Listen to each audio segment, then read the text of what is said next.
যাওয়ার আগে আমাকে একটা কিস করে যাও। আমি তোমার কোনো কথাই শুনতে চাই না, তুমি এখন আমাকে কিস করবে। তোমাকে বাসায় গেলে কিস করব। এই তুমি আমার কেবিনে আসতে অনুমতি নিয়ে আসলে না কেন? তোমরা যারা আমার ভয়েসকে ভালোবাসো তারা এই মুহূর্তে আমাদের চ্যানেলটি অবশ্যই সাবস্ক্রাইব করে রাখবে। আর হ্যাঁ, ভিডিওটি সম্পূর্ণ শুনবেন। মজা করা বাদ দিয়ে বলো, কেন ডেকেছো? হাতে অনেক কাজ আছে। এই ফাইলটা একটু ঠিক করে দাও। আচ্ছা, তুমি কি এখনো ছোট? খালি মোবাইলে এত কার্টুন দেখো কেন? ফাইলটা তুমি করতে পারো। আগে তো ঠিক মতো কাজ করতে, এখন করো না কেন? আমার কাজ করতে ভালো লাগে না, শুধু কার্টুন দেখতে ভালো লাগে। আগে করেছি, তখন তো বিয়ে হয়নি। এখন বিয়ে হয়েছে, তাই আমার কাজ সব তুমি করবে।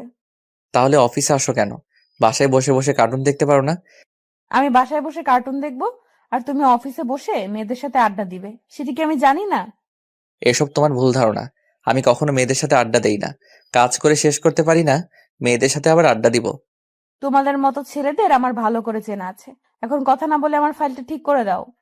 ঠিক আছে, দিচ্ছি। একটু রাগ নিয়ে কথাটা বললাম, আর প্রেমা মুচকি মুচকি হাসছে। আমি প্রেমার সামনে বসে ফাইলটা ঠিক করতে লাগলাম। 10 মিনিটের মধ্যে কাজ শেষ হয়ে গেল। এই নাও তোমার ফাইল। আমি আমার কেবিনে যাচ্ছি। যাওয়ার আগে আমাকে একটা কিস করে যাও। প্রেমা, এটা অফিস। তোমাকে বাসায় গেলে কিস করব। আমার হাতে অনেক কাজ জমে আছে। আমি তোমার কোনো কথাই শুনতে চাই না, তুমি এখন আমাকে কিস করবে। তোমার সাথে পারা যাবে না। কে বলেছে তোমাকে বিয়ে করতে? আমার জীবনটা তুমি তেনাফেনা করে দিচ্ছ। কি? আমি তোমার জীবনটা তেনা তেনা করে দিছি? লাগবে না তোমার কিস, তুমি গিয়ে তোমার কাজ করো। বাব্বা, আমার জানোটা দেখে আবার অভিমান করতে পারে। আমি তোমার কে, যে আমি তোমার সাথে অভিমান করব? তুমি তো আমার সব। তোমাকে ছাড়া এই রাসেল পুরো অসহায়। চেয়ার থেকে উঠে গিয়ে প্রেমাকে পিছন থেকে জড়িয়ে ধরে কথাটা বললাম। তখন প্রেমা বলল, যদি তাই হতাম, তাহলে আমার সব আবদার পূরণ করতে। আমি বুঝেছি তুমি এখন আমাকে আগের মতো ভালোবাসো না। আমি তোমাকে অনেক ভালোবাসি, আর ভালোবাসি বলে তো তোমার সব আবদার পূরণ করি। তাহলে এখন আমাকে কিস করো। দাঁড়াও, দরজাটা বন্ধ করে দিয়ে আসি। বলে কেবিনের দরজা বন্ধ করে প্রেমাকে জড়িয়ে ধরে তার ঠোঁটের সাথে আমার ঠোঁট লাগিয়ে দিলাম। 5 মিনিট কিস করার পর ছেড়ে দিলাম। তখন আমি বললাম, এবার খুশি হয়েছো? খুশি মানে? অনেক খুশি হয়েছি। ঠিক আছে, তুমি বসে বসে কার্টুন দেখো, আমি হাতের কাজগুলো শেষ করে আসি। ঠিক আছে, যাও। আমি আর কোনো কথা না বলে নিজের কেবিনে চলে আসলাম। এতক্ষণে তো বকবক করেই গেছি, এখনো তো আমার পরিচয় দেওয়া হলো না। আমি রাসেল, বর্তমানে শ্বশুরের অফিসে কাজ করি। পরিবারে আব্বু আম্মু আর একটা ছোট বোন আছে, আর প্রেমা ও হচ্ছে এই অফিসের বস। তাহলে চলুন প্রেমা আর আমার কাহিনী একটু খুলে বলি। প্রেমার সাথে আমার বিয়ে কিভাবে হলো। সকালে ঘুম থেকে উঠতে দেরি হয়ে গেছে। আজকে অফিসে বসের মেয়ে আসবে। আমি অফিসে চাকরি করি আজ 1 বছর ধরে। বস আমার কাজ দেখে অনেক ভালোবাসে, তাই দেরি হলে সমস্যা হয় না। কিন্তু আজকে আমাকে একটু তাড়াতাড়ি অফিসে যেতে বলছে, সেখানে আজকেও লেট। না জানি আজকে কপালে কি হয়েছে। আমি ওয়াশরুমে ঢুকে ফ্রেশ হয়ে রেডি হয়ে নাস্তার টেবিলের সামনে গিয়ে একটা চেয়ার টেনে বসলাম। তখন আমি রাইসাকে বললাম, ওই আজকে আমাকে সকালে ডাকলি না কেন? আমি কি তোর চাকর নাকি যে প্রতিদিন তোকে ঘুম থেকে উঠিয়ে দেব? একটা বিয়ে করতে পারিস না? তাহলে তোর বউ সবসময় উঠিয়ে দেবে। এই তোর মাথায় বিয়ে ছাড়া আর অন্য কিছু আসে না? না, আমার তোর বিয়ে ছাড়া অন্য কিছু আসে না। তোকে বিয়ে না দেওয়া পর্যন্ত আমি বিয়ে করব না। তুই আমার জীবনটা শেষ করে দিচ্ছিস। আমার বিয়ে হয়ে গেলে তোর সাথে প্রতিদিন যুদ্ধ করবে কে? আমি তোকে বিয়ে না দেওয়া পর্যন্ত বিয়ে করব না। ঠিক আছে, আমি তাড়াতাড়ি বিয়ে করে তোকে বিয়ে দিয়ে বাসা থেকে বের করব। আগে বিয়ে করে দেখা, তারপর আমার কথা বলিস। এই, তোরা কি সারাদিন ঝগড়া করবি? এখনো কি তোরা ছোট আছিস? আমার কি দোষ? তোমার মেয়ে তো আমার সাথে সবসময় ঝগড়া করে। কি? আমি তোর সাথে প্রতিদিন ঝগড়া করি নাকি তুই আমার সাথে করিস? এই, তোরা থামবি? আজকে তোর বাবা বাজার থেকে আসুক, তোদের একটা ব্যবস্থা করতে বলবো। আমি তোদের দুই ভাই বোনের জ্বালায় বাঁচি না। তুমি যা খুশি করো, আগে আমাকে নাস্তা দাও। এমনি আজকে অফিসে লেট হয়ে গেছে। তারপর আজকে বসের মেয়ে অফিসে বসবে। এটা কি তোর আজকে নতুন নাকি? তুই তো প্রতিদিন সকালে দেরি করে উঠিস। আমি কি করব, আমার যে প্রচুর ঘুম, তাই সকাল সকাল উঠতে পারি না। তাহলে একটা বিয়ে করতে পারিস না? তোর বউ তোকে প্রতিদিন ডেকে তুলে দিবে। আম্মু, তুমিও ওই খাচ্চুনির মতো শুরু করছো। আগে ওটাকে বাসা থেকে বের করে তারপর আমি বিয়ে করব। আমি খাচ্ছুনি? তুই বিলাই, ছাগল, গরু আরো আছিস, সব হচ্ছিস তুই। এই তোদের আবার শুরু হয়ে গেছে। আর রাসেল, তোর আজকে না অফিসে লেট হয়ে গেছে, তাড়াতাড়ি নাস্তা করে অফিসে যা। আমি মনে মনে রাইসাকে স্বাধীন করলাম। আপনারা আবার ওকে বলে দিয়েন না, তা না হলে আমার অবস্থা খারাপ করে ছাড়বে। নাস্তা শেষ করে বাসার বাইরে এসে বাইক নিয়ে অফিসে যেতে লাগলাম। ও আপনাদের তো রাইসার ব্যাপারে বললাম না। রাইসা এবার মাস্টার্স শেষ করেছে। তাই বাসায় বসে থাকে। বিয়ের জন্য অনেক জায়গা থেকে আসে, কিন্তু তার এক কথা, আমাকে বিয়ে না দেওয়া পর্যন্ত সে বিয়ে করবে না। তাই ওর বিয়েটা হচ্ছে না। যত জায়গা থেকে বিয়ের জন্য আসে, রাইসা কিছু একটা বাহানা ধরে সবকিছু শেষ করে দেয়। আপনাদের সাথে কথা বলতে বলতে অফিসে চলে আসলাম। গেট দিয়ে ঢুকে বাইকটা পার্কিং করে অফিসের ভিতরে চলে গেলাম। নিজের কেবিনে বসতে না বসতেই পিয়ন শালা এসে বলল, স্যার, ম্যাম আপনাকে ওনার কেবিনে দেখা করতে বলেছে। ঠিক আছে তুমি যাও, আমি আসছি। পিয়ন আর কোনো কথা না বলে চলে গেল। আমি দোয়া দরুদ পড়তে পড়তে ম্যামের কেবিনের সামনে গিয়ে বললাম, ভিতরে আসতে পারি ম্যাম? আসুন। আমি ভিতরে ঢুকে দেখি ম্যাম অপর দিকে চেয়ার ঘুরিয়ে বসে আছে। তখন আমি বললাম, ম্যাম আপনি আমাকে ডেকেছেন? এখন কয়টা বাজে? ম্যাম 10টা বাজে। আপনার অফিস কয়টায়? জি ম্যাম, সকাল 9টায়। তো অফিসে আসতে এত লেট কেন? প্রায় 1 ঘন্টা লেট। আপনাকে কি চেহারা দেখে বেতন দেওয়া হবে? আসলে ম্যাম ঘুম থেকে উঠতে দেরি হয়ে গেছে। আজকে সকালে আমাকে কেউ ঘুম থেকে ডেকে তুলে নাই, তাই লেট হয়ে গেছে। আপনি যে এরকম লেট করে অফিসে আসেন, আব্বু আপনাকে কিছু বলে না? উনি আমাকে কিছু বলে না, কারণ আমার কাজ শেষ করেই আমি বাসায় যাই। আর উনি আমার কাজ দেখে অনেক খুশি হয় এবং আমাকে অনেক ভালোবাসেন। তখন তো আব্বু অফিসে ছিল, তাই আপনাকে কিছু বলে নাই। এখন থেকে আমি অফিস দেখাশোনা করব। আজকের পর থেকে যদি কোনো দিন আপনার অফিসে আসতে লেট হয়, তাহলে আপনার বেতন থেকে টাকা কেটে নেওয়া হবে। ঠিক আছে ম্যাম, আজকের পর থেকে আর দেরি হবে না। আগামীকাল থেকে ঠিক টাইমে আসবো। ঠিক আছে, আপনি এখন আসতে পারেন। Okay ma'am. আমি আর কোনো কথা না বলে ম্যামের রুম থেকে বেরিয়ে আসলাম। আসার সময় ম্যামের 14 গোষ্ঠী উদ্ধার করলাম। আবার মনে মনে বললাম, ম্যাম তো ঠিকই বলেছে, এভাবে লেট করে অফিসে আসলে কোনো অফিসে আমাকে চাকরি দিবে না। না, কালকে থেকে ঠিক টাইমে আসতে হবে। আর কিছু না ভেবে নিজের কাজগুলো করতে লাগলাম। হঠাৎ রাফি আসলো আমার কেবিনে। রাফি হচ্ছে আমার কলেজ ফ্রেন্ড, দুজনে এই অফিসে চাকরি করি। তখন রাফি বলল, কিরে, ম্যামের কেবিনে এতক্ষণ কি করছিস? কি আর করবো, ম্যাম আমাকে কিছুক্ষণ হেদায়েত করলো। ঠিকই করেছে। তুই ঠিক টাইমে অফিসে আসিস না কেন? আগে তো ম্যামের আব্বু ছিল, এখন তার মেয়ে অফিস দেখাশোনা করবে। আগের মতো দেরি করে আসা যাবে না। ঠিক বলছিস। আচ্ছা তুই কি ম্যামের চেহারা দেখেছিস? দেখছি। কেন বলতো? তুই দেখিসনি? তাহলে কি তোকে জিজ্ঞেস করতাম? শালি চেয়ার ঘুরিয়ে আমাকে বাসন দিছে। তুই জানিস, ম্যাম দেখতে অনেক সুন্দর। যদি ওর মতো মেয়ের সাথে প্রেম করতে পারতাম। তাহলে রিয়াকে গিয়ে বলবো, রাফি তোকে এখন আর ভালোবাসে না, হ্যাঁ এখন অফিসের ম্যামের দিকে নজর দিছে। না ভাই, তোর দোহাই লাগে, এমন কাজ ভুলেও করিস না। রিয়া আমাকে কাঁচা খেয়ে ফেলবে। আমি তোর সাথে মজা করছি। এখন কথা না বলে নিজের কাজ কর গিয়ে।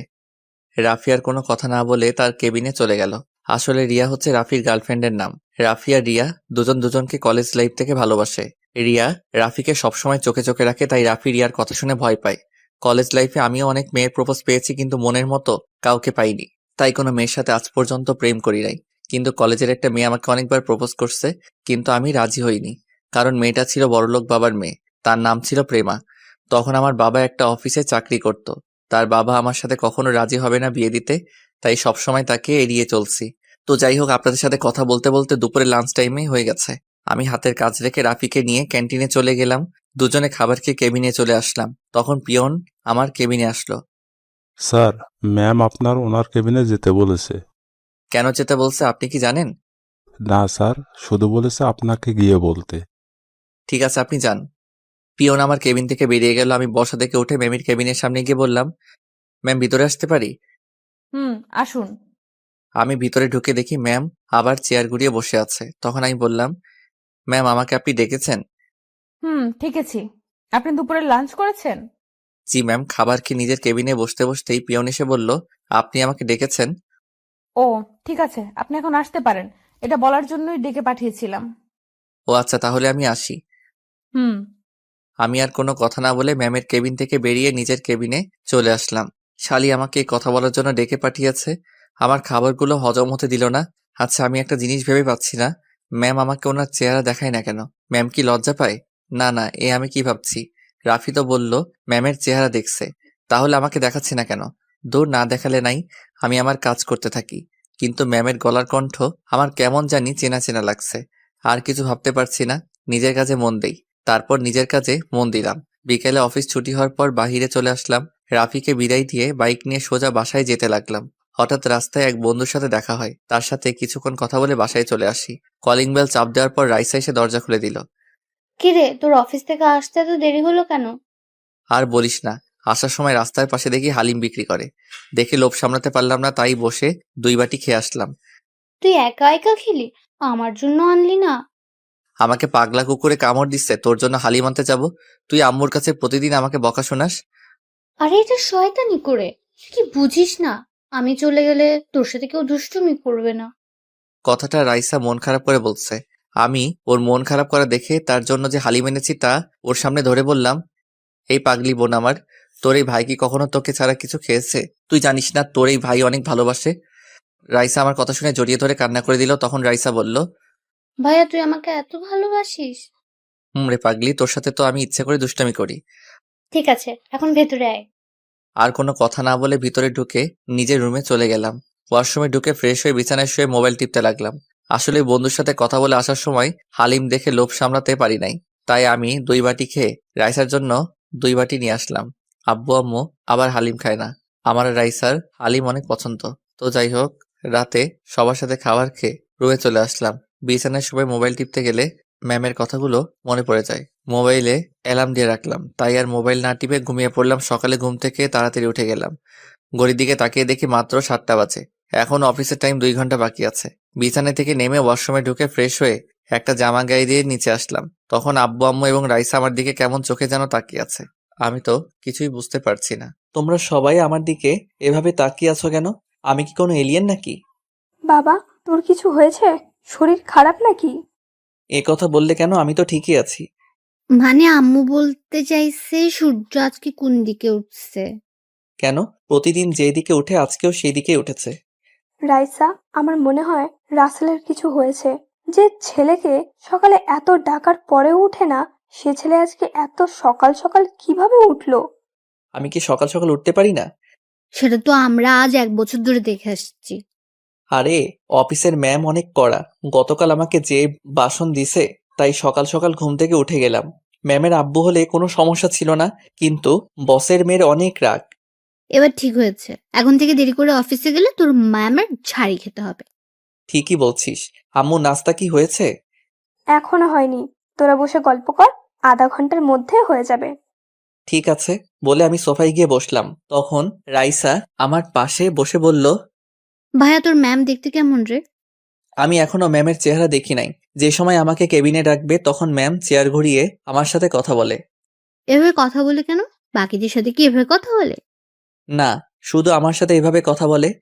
তাহলে আমার মনে হয় এখানে কোনো কারণ আছে। অফিসে সবার সাথে সামনাসামনি কথা বলে, তোর সাথে চেয়ার ঘুরিয়ে কথা বলে কেন? সেটা আমি বলতে পারবো না। দেখি সামনে কি হয়। মাত্র তো প্রথম দিন এমন করছে, কোনো একদিন তো অবশ্যই দেখতে পাবো। তারপর আমি আর রাইসা আরো কিছুক্ষণ কথা বললাম। কিছুক্ষণ পর আম্মু টেবিলে নাস্তা নিয়ে আসলো। সবার সাথে নাস্তা করে রুমে এসে রেডি হয়ে বাসা থেকে বেরিয়ে বাইক নিয়ে অফিসে চলে আসলাম। বাইক পার্কিং করে অফিসের ভিতরে ঢুকে নিজের কেবিনে চলে আসলাম। আজকে 20 মিনিট আগে অফিসে চলে আসলাম। আমি বসে বসে মোবাইল টিপতে লাগলাম। অফিসের সবাই আস্তে আস্তে আসা শুরু করলো। কিছুক্ষণ পর রাফি অফিসের ভিতরে ঢুকে আমাকে দেখে কেবিনে আসলো। তখন রাফি বলল, কিরে, তুই কি রাসেল নাকি অন্য কেউ? আমি রাসেল না, রাসেলের ফটোকপি। আমার তো মনে হয় আজ 1 বছর পর তুই অফিসে আগে এসেছিস। কি করব বলো, শালার ঘুমের কারণে ঠিক টাইমে আসতে পারি না। ঠিক আছে, চল দুজনে কফি খেয়ে আসি, কফি খেয়ে এসে কাজ করব। ঠিক আছে চলো। আমি আর রাফি কেবিন থেকে বেরিয়ে ক্যান্টিনে চলে গেলাম। দুজনে 2টা কফি খেয়ে অফিসে চলে আসলাম। রাফি ওর কেবিনে চলে গেল। আমি আমার কেবিনে বসে কাজ করতে লাগলাম। কাজ করতে করতে দুপুরে লাঞ্চের টাইম হয়ে গেছে, কিন্তু অবাক করার বিষয় হলো আজকে ম্যাম আমাকে তার কেবিনে ডাকে নাই। মনে হয় টাইম মতো আসার কারণে ডাকে নাই। আর ডাকে নাই ভালোই করছে, তা না হলে আমাকে কিছুক্ষণ ভাষণ দিত। এই যা শালির কথা বলতে না বলতেই পিয়ন এসে বলল, স্যার, ম্যাম আপনাকে ওনার কেবিনে ডাকছে। এখন তো দুপুরে লাঞ্চের টাইম, আমি এখন খাবার খেতে যাব। আমাকে বলে লাভ নেই, ম্যামের কাছে গিয়ে বলেন আপনাকে তাড়াতাড়ি যেতে বলেছে। এই কথা বলে পিয়ন কেবিন থেকে বেরিয়ে গেল। এখন লাঞ্চের টাইমে কেন ডাকলো? আবার অনেক খিদেও লাগছে, মনে কয় শালির মাথা ফাটিয়ে দেই। আমি কেবিন থেকে বেরিয়ে ম্যামের কেবিনের সামনে গিয়ে বললাম, ম্যাম ভিতরে আসতে পারি? আসুন। আমি ভিতরে গিয়ে দেখি ম্যাম আগের মতো চেয়ার ঘুরিয়ে বসে আছে। ম্যাম আমাকে কেন ডেকেছেন? এখন তো দুপুরের লাঞ্চ টাইম। আপনি আজকে আমার সাথে লাঞ্চ করবেন, তাই কেবিনে আসতে বললাম। আপনি আমার সাথে কিভাবে খাবার খাবেন? আপনি তো আপনার চেহারা এখনো পর্যন্ত আমাকে দেখান নাই। আমার চেহারা দেখলে আপনি চেয়ার থেকে উঠে যাবেন, কারণ আপনি আমাকে ভালো করে চেনেন। আমি আপনাকে চিনি মানে? কে আপনি? মনে করে দেখেন তো, কলেজে আপনাকে প্রতিদিন একটা মেয়ে প্রপোজ করতো, কিন্তু আপনি রাজি হতেন না। আপনি প্রেমার কথা বলছেন, কিন্তু আপনি ওকে চিনেন কিভাবে? আপনি সেটা পরে জানতে পারবেন। এখন বলেন, প্রেমার প্রপোজে রাজি হতেন না কেন? সে কি দেখতে খারাপ? আসলে ম্যাম, প্রেমা মেয়েটাকে আমারও অনেক পছন্দ, কিন্তু সে ছিল বড়লোক বাবার একমাত্র মেয়ে। আমার বাবা ছিল সাধারণ একটা অফিসের কর্মচারী। প্রেমার বাবা কখনো আমাদের সম্পর্ক মেনে নিবে না, তাই প্রেমা যতবার প্রপোজ করত আমি তাকে ফিরিয়ে দিতাম। তোমার বাবা অফিসে কর্মচারী তো কি হয়েছে? উনি কি মানুষ না? টাকা পয়সা দিয়ে কখনো ভালোবাসা হয় না, দুজনের দুই মনের মিল থাকলে ভালোবাসা হয়। সেটা ঠিক আছে, কিন্তু প্রেমার বাবা কখনো মানবে না। সত্যি করে বলুন তো, আপনি কি এখনো প্রেমাকে ভালোবাসেন? যদি সে আপনার কাছে ফিরে আসে, তখন তাকে আপন করে নিবেন? সে যদি আপনাকে বিয়ে করতে চায়, আপনি তাকে বিয়ে করবেন? হুম, আমি এখনো তাকে ভালোবাসি, কিন্তু সে এখন কোথায় থেকে ফিরে আসবে? তাকে তো পড়ালেখা ছাড়ার পর আর দেখতেই পাইনি। সে আপনার আশেপাশেই আছে, আপনি বলুন তাকে আপন করবেন। বিয়ে করতে রাজি আছি, যদি তার বাবা মা এবং আমার বাবা মা রাজি থাকে। প্রেমার বাবা মা সবাই রাজি আছে, এখন আপনি রাজি কিনা সেটা বলুন। আপনি জানলেন কিভাবে যে প্রেমা রাজি আছে? আপনি কে? হঠাৎ ম্যাম চেয়ার ঘুরিয়ে আমার দিকে তাকিয়ে মুচকি মুচকি হাসছে। আমি তো ম্যামকে দেখে অবাক হয়ে গেলাম। এ আর কেউ নয়, প্রেমা। তখন প্রেমা আমাকে বলল, কি ব্যাপার, শখ খেলো নাকি মিস্টার রাসেল? প্রেমা তুমি এখানে? তার মানে এটা তোমাদের অফিস? হুম, এটা আমাদের অফিস। 4 দিন আগে অফিসে আব্বুর কাছে আসলাম, তখন হঠাৎ তোমাকে অফিসে দেখি। তারপর আব্বুকে বুঝিয়ে আমি অফিসে জয়েন করি।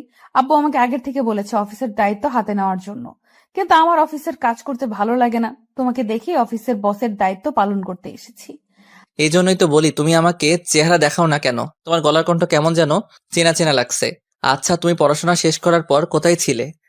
আসলে পড়ালেখা শেষ করার কিছুদিন পর আমার ব্লাড ক্যান্সার ধরা পড়ে। প্রায় 6 মাস বাংলাদেশে অনেক ডাক্তার দেখেছি, কিন্তু কোনো উন্নতি দেখছি না। তারপর আব্বু আমাকে আমেরিকা মামাদের কাছে নিয়ে যায়।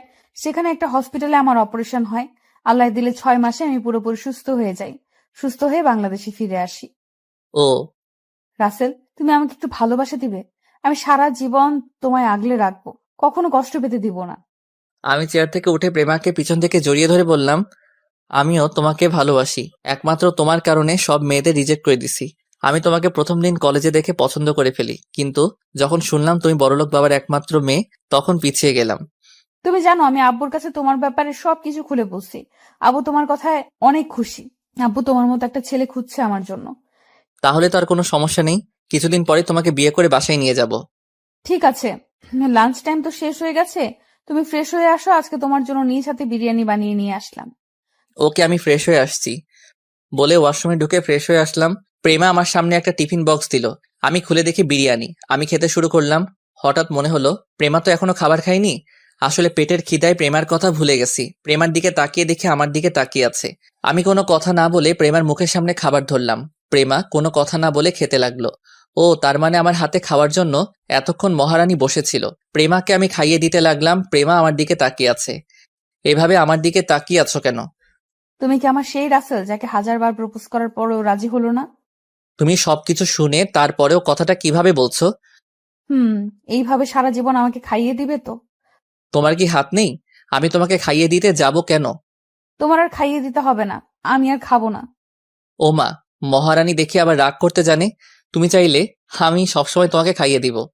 এই না হলে আমার জামাই। হয়েছে হয়েছে, এখন তাড়াতাড়ি খাও, হাতের কিছু কাজ বাকি আছে। আজকে তোমাকে আর কাজ করতে হবে না, দুজন মিলে বাইরে ঘুরতে যাব।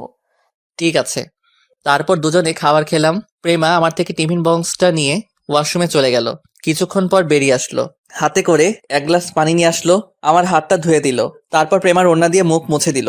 তারপর কিছুক্ষণ রেস্ট নিয়ে প্রেমা আর আমি অফিস থেকে বেরিয়ে বাইক নিয়ে ঘুরতে গেলাম। প্রেমা আমাকে পিছন থেকে জড়িয়ে ধরে আছে। রাত 9টার সময় বাসায় ফিরে আসলাম। প্রেমাকে তাদের বাসার সামনে নামিয়ে দিয়ে আমার বাসায় চলে আসলাম। দেখতে দেখতে আমাদের বিয়েটা হয়ে গেল। দুই ফ্যামিলি মিলে আমাদের বিয়ের দিন তারিখ ঠিক করলো। তারপর বিয়েটা হয়ে গেল।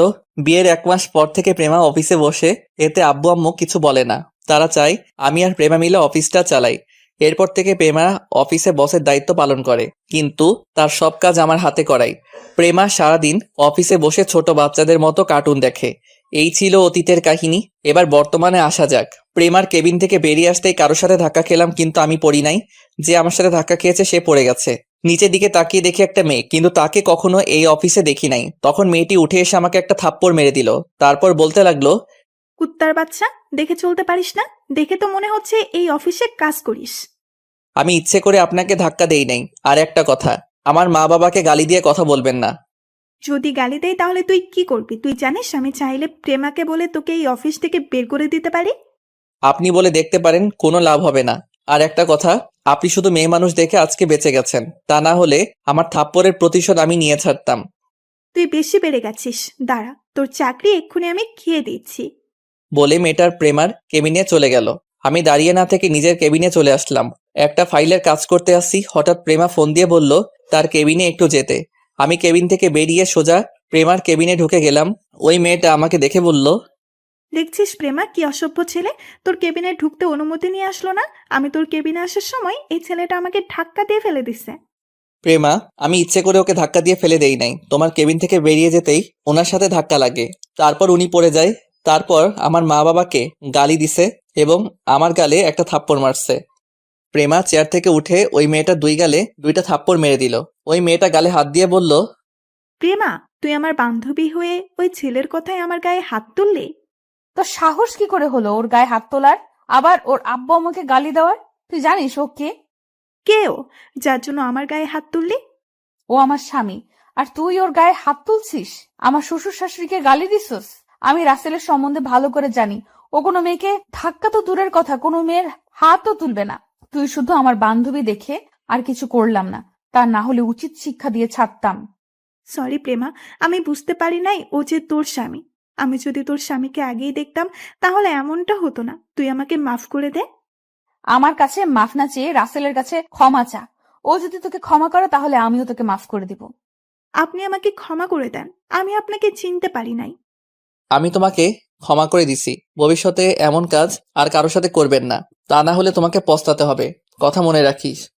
এই বলে আমি নিজের কেবিনে চলে আসলাম। তারপর বিকালে অফিস ছুটির পর গাড়ি নিয়ে প্রেমার জন্য অপেক্ষা করতে লাগলাম। কিছুক্ষণ পর প্রেমা অফিস থেকে বেরিয়ে আসলো। প্রেমা এসে আমার সাথে সামনের সিটে বসলো। তখন প্রেমা বলল, কি ব্যাপার, তুমি আমাকে নিয়ে আসলে না কেন? আমি মনে করছি ওই মেয়েটা তোমার কেবিনে, তাই আর যাইনি। আচ্ছা, মেয়েটাকে? ও হচ্ছে নদী, আমার সাথে হাই স্কুল লাইফ পর্যন্ত পড়েছে। আমরা দুজন বান্ধবী। এসএসসি পাশ করার পর তার আব্বু ওকে বাইরের রাষ্ট্রে পাঠিয়ে দেয়। তারপর পড়ালেখা শেষ করে দেশে এসে তাদের নিজের অফিস দেখাশোনা করে। ও, তাহলে ও আমাকে দেখে নাই? তোমার সাথে যোগাযোগ ছিল না? যোগাযোগ থাকলে কি আজকের এই ঘটনা ঘটতো? তাও ঠিক বলছো। তারপর আমি আর প্রেমা কথা বলতে বলতে বাসায় চলে আসলাম। আপনাদের একটা কথা বলে রাখি, প্রেমা বাসায় আসলে আব্বু আম্মুর সেবা যত্ন করা শুরু করে। বাসায় প্রেমা আমার সাথে তেমন শয়তানি করে না, অফিসে আমার অবস্থা খারাপ করে ফেলে। তার এসব পাগলামি আমার অনেক ভালো লাগে। বাসায় এসে কলিং বেল চাপ দিলাম। কিছুক্ষণ পর আম্মু এসে দরজা খুলে দিল। আমাদের দেখে আম্মু বলল, কি রে, তোরা এসেছিস? আম্মু। আম্মু, তুমি দুপুরের ওষুধ ঠিক মতো খেয়েছো? খেয়েছি, আর আল্লাহ দিলে আমি এখন ভালো আছি। আমাকে তোর চিন্তা করতে হবে না। ঠিক আছে, এখন বলো আব্বু কোথায়? তোর আব্বু রুমে বসে কফি খাচ্ছে আর পেপার পড়ছে। ঠিক আছে রাসেল, তুমি রুমে যাও, আমি আব্বুকে দেখে আসছি। ঠিক আছে যাও। আমি আর কোনো কথা না বলে রুমে চলে আসলাম। প্রেমা আব্বুর রুমে চলে গেল। এবার দেখছেন প্রেমা বাসায় আসলে কি করে। আমি ওয়াশরুমে ঢুকে ফ্রেশ হয়ে বিছানায় শুয়ে মোবাইল টিপতে লাগলাম। রাতে সবার সাথে খাবার খেয়ে আমি রুমে চলে আসলাম। প্রেমা আব্বু আম্মুকে ওষুধ খাইয়ে দিয়ে আসবে, আর রাইসা তার এক বান্ধবীর বিয়েতে গেছে, তাই ওর কথা বললাম না। কিছুক্ষণ পর প্রেমা রুমে ঢুকে দরজা লাগিয়ে বিছানায় এসে আমাকে জড়িয়ে ধরলো। এই, আমি মা হতে চাই। আব্বু আম্মুর অনেক শখ দাদা দাদির রাগ শোনার। আগে রাইসার বিয়েটা হয়ে যাক, তারপর সব হবে। আমি তোমার কোনো কথা শুনতে চাই না, আমি বলছি মা হব। এখন তুমি ছেলে মেয়ে লালন পালন করতে পারবে? আমি পারবো। তুমি আমাকে একটা তোমার মতো ছেলে দাও। ঠিক আছে, কিছুদিন অপেক্ষা করো, তারপর তোমার সব আবদার পূরণ করব। ওকে, এখন আমাকে একটা কিস করো। ঠিক আছে, করছি। আমি প্রেমাকে জড়িয়ে ধরে তার ঠোঁটের সাথে ঠোঁট লাগিয়ে দিলাম। প্রায় 5 মিনিট পর ছেড়ে দিয়ে দুজন দুজনকে জড়িয়ে ধরে শুয়ে পড়লাম। আজ 5 দিন পর আমি রাতের খাবার খেয়ে রুমে শুয়ে মোবাইল টিপতে আসি। হঠাৎ রাইসা আমার রুমে আসলো। তখন আমি রাইসাকে দেখে বললাম, কিরে রাইসা, তুই আমার রুমে কিছু বলবি? রাইসা আমার পাশে বসে বলল, আসলে ভাইয়া, কলেজ লাইফ থেকে একটা ছেলের নাম রনি আমাকে ভালোবাসে, কিন্তু আমি তাকে ফিরিয়ে দিই। আমি তাকে বলছি আমি তাকে ভালোবাসতে পারবো না, কিন্তু সে আমাকে প্রতিদিন ভালোবাসার কথা বলে। আমার বান্ধবীর বিয়েতে রনি এসে আমাকে ভালোবাসার কথা বলেছে। ছেলেটা কেমন, ভালো নাকি খারাপ? ভাইয়া, ছেলেটা অনেক ভালো, আমার সাথে কখনো খারাপ কিছু করে নাই, শুধু ভালোবাসার কথা বলে। তোর কি রনিকে পছন্দ হয়? ছেলেটাকে পছন্দ হয়, কিন্তু আমি ভালোবাসা বিশ্বাস করি না। আমি ওকে বলেছি আমার বাসায় বিয়ের প্রস্তাব নিয়ে আসতে। তখন সে কি বলেছে? রনি বলেছে তার আব্বু আম্মুকে রাজি করিয়ে কালকে আমাদের বাসায় আসবে। রনি বর্তমানে কি করে? রনি এখন তাদের অফিস দেখাশোনা করে। ঠিক আছে, কালকে তাহলে আসুক, আমি সব ব্যবস্থা করছি। ঠিক আছে ভাইয়া, আব্বু আম্মুর কাছে বলতে লজ্জা লাগে, তাই তোর কাছে বলেছি। সমস্যা নেই, আমি সব দেখছি, তুই রুমে যা। রাইসা আর কোনো কথা না বলে রুম থেকে বেরিয়ে গেল। আমি শুয়ে শুয়ে মোবাইল টিপতে লাগলাম। প্রেমা রুমে এসে দরজা লাগিয়ে আমাকে জড়িয়ে ধরে বলল, রাইসাকে দেখলাম রুম থেকে বেরিয়ে যেতে। কেন এসেছে রাইসা? তাহলে শোনো। তারপর রাইসা আমার সাথে কি বলেছে সবকিছু প্রেমাকে খুলে বললাম। তাহলে তো ভালোই, রাইসার বিয়ে হয়ে গেল, আমি তোমার কাছে একটা সন্তান পাবো। ঠিক আছে, দিব। তাহলে কালকে আর দুজন অফিসে যাব না, ম্যানেজার আঙ্কেলকে বলবো সবকিছু দেখে রাখতে। ওকে, ঠিক আছে। তারপর দুজন দুজনকে জড়িয়ে ধরে শুয়ে পড়লাম। এবার আপনাদের একটা কথা বলি, আমার আর প্রেমার বিয়ের পর এখনো প্রেমার সাথে গভীরে যাইনি, কারণ বিয়ের 2 দিন আগে থেকে আম্মু অসুস্থ হয়ে পড়ে। তাই বাসর রাতে প্রেমাকে বলেছি আম্মু সুস্থ না হওয়া পর্যন্ত আমরা গভীরে যাব না। প্রেমাও আমার সাথে একমত দিছে। এরপর আমাদের মাঝে কিছুই হয়নি। সব মেয়েরা চায় স্বামীর ভালোবাসা নিয়ে বেঁচে থাকতে, স্বামীর আদর পেতে, মা হওয়ার স্বপ্ন থাকে, কিন্তু প্রেমা আমার কথার বাহিরে একটা কথাও বলে না। সে বলছে আমি যেটা বলবো সে তাই করবে। প্রেমার মতো মেয়ে বউ হিসেবে পাওয়া অনেক ভাগ্যের ব্যাপার। তো যাই হোক, পরের দিন রনি এবং তার মা বাবা আমাদের বাসায় আসলো। তাদের সাথে কথা বলে বুঝাতে পারলাম তারা অনেক ভালো। রনি ছেলেটা দেখতে অনেক সুন্দর, কথাবার্তা অনেক ভালো। রনির আব্বু আম্মু রাইসাকে পছন্দ হয়েছে। এখন আমাদের বলছে তাদের বাসা এবং তাদের ব্যাপারে জেনে আসতে। এরপর তারা চলে গেল।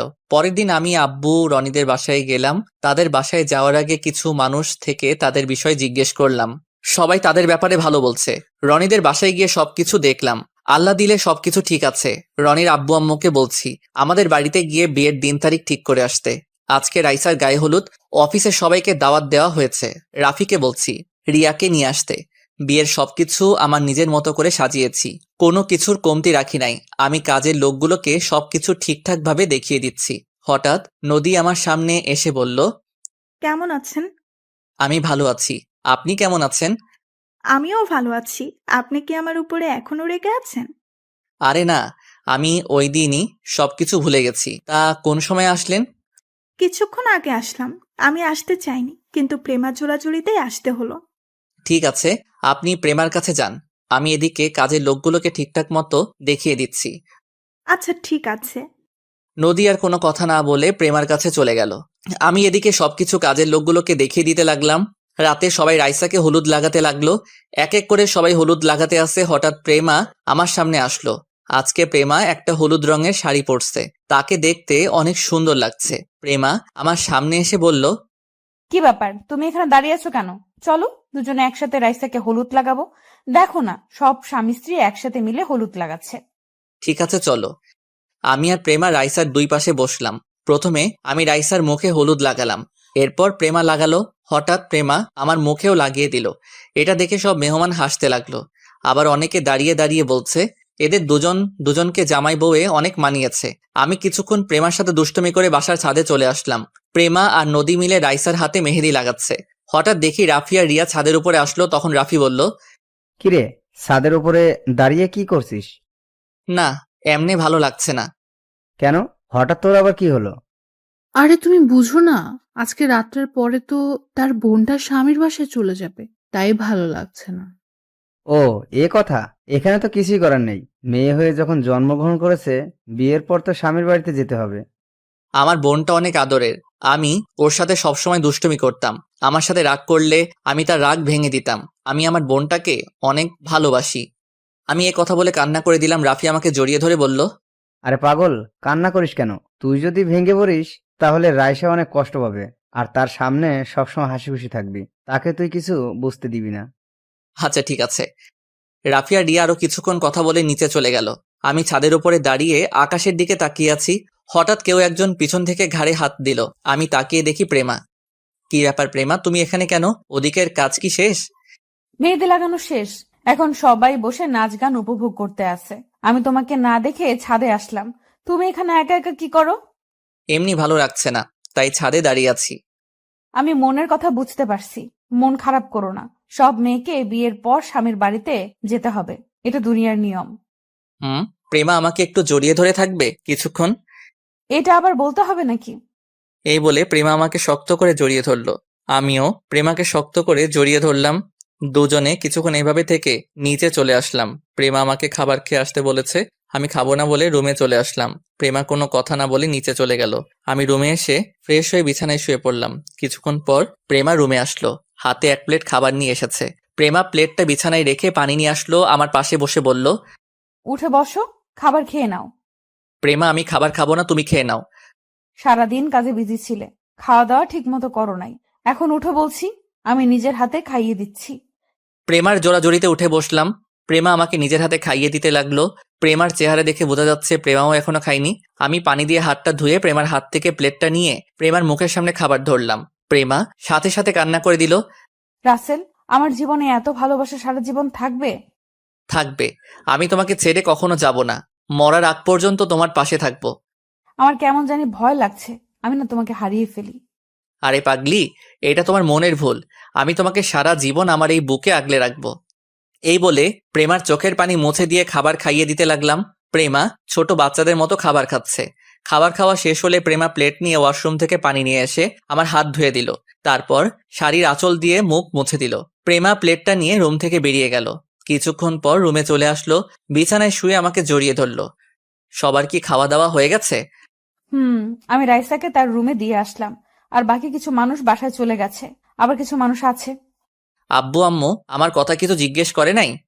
করেছে, আমি বলেছি সারাদিন কাজ করতে করতে ক্লান্ত হয়ে গেছে, তাই রুমে শুয়ে আছে।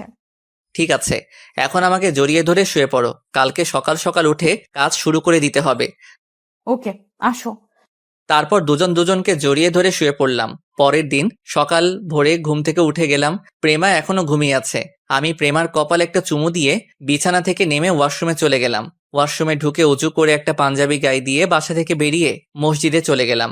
নামাজ পড়ে বাহিরে এসে 20 মিনিটের মতো ঘোরাঘুরি করে বাসায় চলে আসলাম। তারপর কাজের লোকগুলোকে সবকিছু দেখিয়ে দিতে লাগলাম। দেখতে দেখতে বর আসার সময় হয়ে গেছে। আমি রুমে এসে ওয়াশরুমে ঢুকে গোসল করে বাহিরে এসে দেখি প্রেমা দাঁড়িয়ে আছে একটা শাড়ি হাতে নিয়ে। তুমি এভাবে শাড়ি হাতে নিয়ে দাঁড়িয়ে আছো কেন? আজকে তুমি আমাকে শাড়িটা পরিয়ে দিবে। তুমি তো শাড়ি পরতে পারো, আমাকে বলছো কেন? আমার হাতে কাজ আছে। কাজ পরে করতে পারবে, আগে আমাকে শাড়িটা পরিয়ে দাও। দুজনে একসাথে রুম থেকে বেরিয়ে নিচে যাব। কি আর করার, বউয়ের কথা না রেখে পারি? আমি প্রেমার হাত থেকে শাড়িটা নিয়ে তাকে পরিয়ে দিতে লাগলাম। সমস্যা হয়েছে কুচি লাগিয়ে দিতে। আমি কুচিটা প্রেমার হাতে দিয়ে বললাম লাগিয়ে নিতে, কিন্তু খাচ্ছুনি বলে আমাকে লাগিয়ে দিতে। আমি প্রেমার নাভির উপর দিয়ে কুচিটা পরিয়ে দিলাম। প্রেমা আমার মাথা শক্ত করে ধরলো। আমি প্রেমার পেটে একটা কিস করলাম। প্রেমার সাথে সাথে কেঁপে উঠলো। আমি দাঁড়িয়ে প্রেমার ঠোঁটের সাথে ঠোঁট লাগিয়ে দিলাম। দুজনে দুজনকে জড়িয়ে ধরে কিস করতে লাগলাম। কিছুক্ষণ পর ছেড়ে দিয়ে দুজনে রেডি হয়ে একসাথে রুম থেকে বেরিয়ে আসলাম। হঠাৎ নিচের দিকে তাকিয়ে আমি তো পুরো অবাক হয়ে গেলাম। নিচের দিকে তাকিয়ে দেখি বাসার সব মেহমান আমাদের দিকে তাকিয়ে আছে। দুজনে একসাথে নিচে নামলাম। প্রেমা চলে গেছে রাইসার কাছে। আমি কাজের লোকদের কাছে চলে আসলাম। কিছুক্ষণ পর বর চলে এসেছে। সবাই রনিকে স্টেজে নিয়ে বসালো। রাইসাকে নিয়ে এসে রনির পাশে বসালো। আমার বোনটাকে বধূ সাজে অনেক সুন্দর লাগছে। আর কিছুক্ষণ বোনটা বাসায় থাকবে, তারপর বরের সাথে শ্বশুর বাড়ি চলে যাবে। কাজী এসে বিয়ে পড়ানো শুরু করলো। বিয়ে পড়ানো শেষ, কাজী মোনাজাত ধরলো। মোনাজাত শেষে সবাইকে খাবার পরিবেশন করা হলো। আমি কাজের লোকের সাথে ধরাধরি করে কাজ করছি। হঠাৎ দেখি একটা ছেলে প্রেমার দিকে কেমন ভাবে তাকিয়ে আছে। আমি কাজ রেখে ছেলেটার কাছে গেলাম। তখন তাকে জিজ্ঞেস করলাম, কি ভাই, এমন করে ওই মেয়েটার দিকে তাকিয়ে আছেন কেন? সেটা কি তোকে বলতে হবে? অবশ্যই আমাকে বলতে হবে। তুই কে রে যে আমি তোর কাছে বলবো? আমি এই বাড়ির একজন সদস্য, তাই তোকে বলতে হবে। ও তাই নাকি? তাহলে শোন, ওই মেয়েটাকে দেখছিস? তাকে আমার পছন্দ হয়েছে, তাকে আমি বিয়ে করতে চাই। ওকে দেখে তো মনে হচ্ছে তার বিয়ে হয়ে গেছে।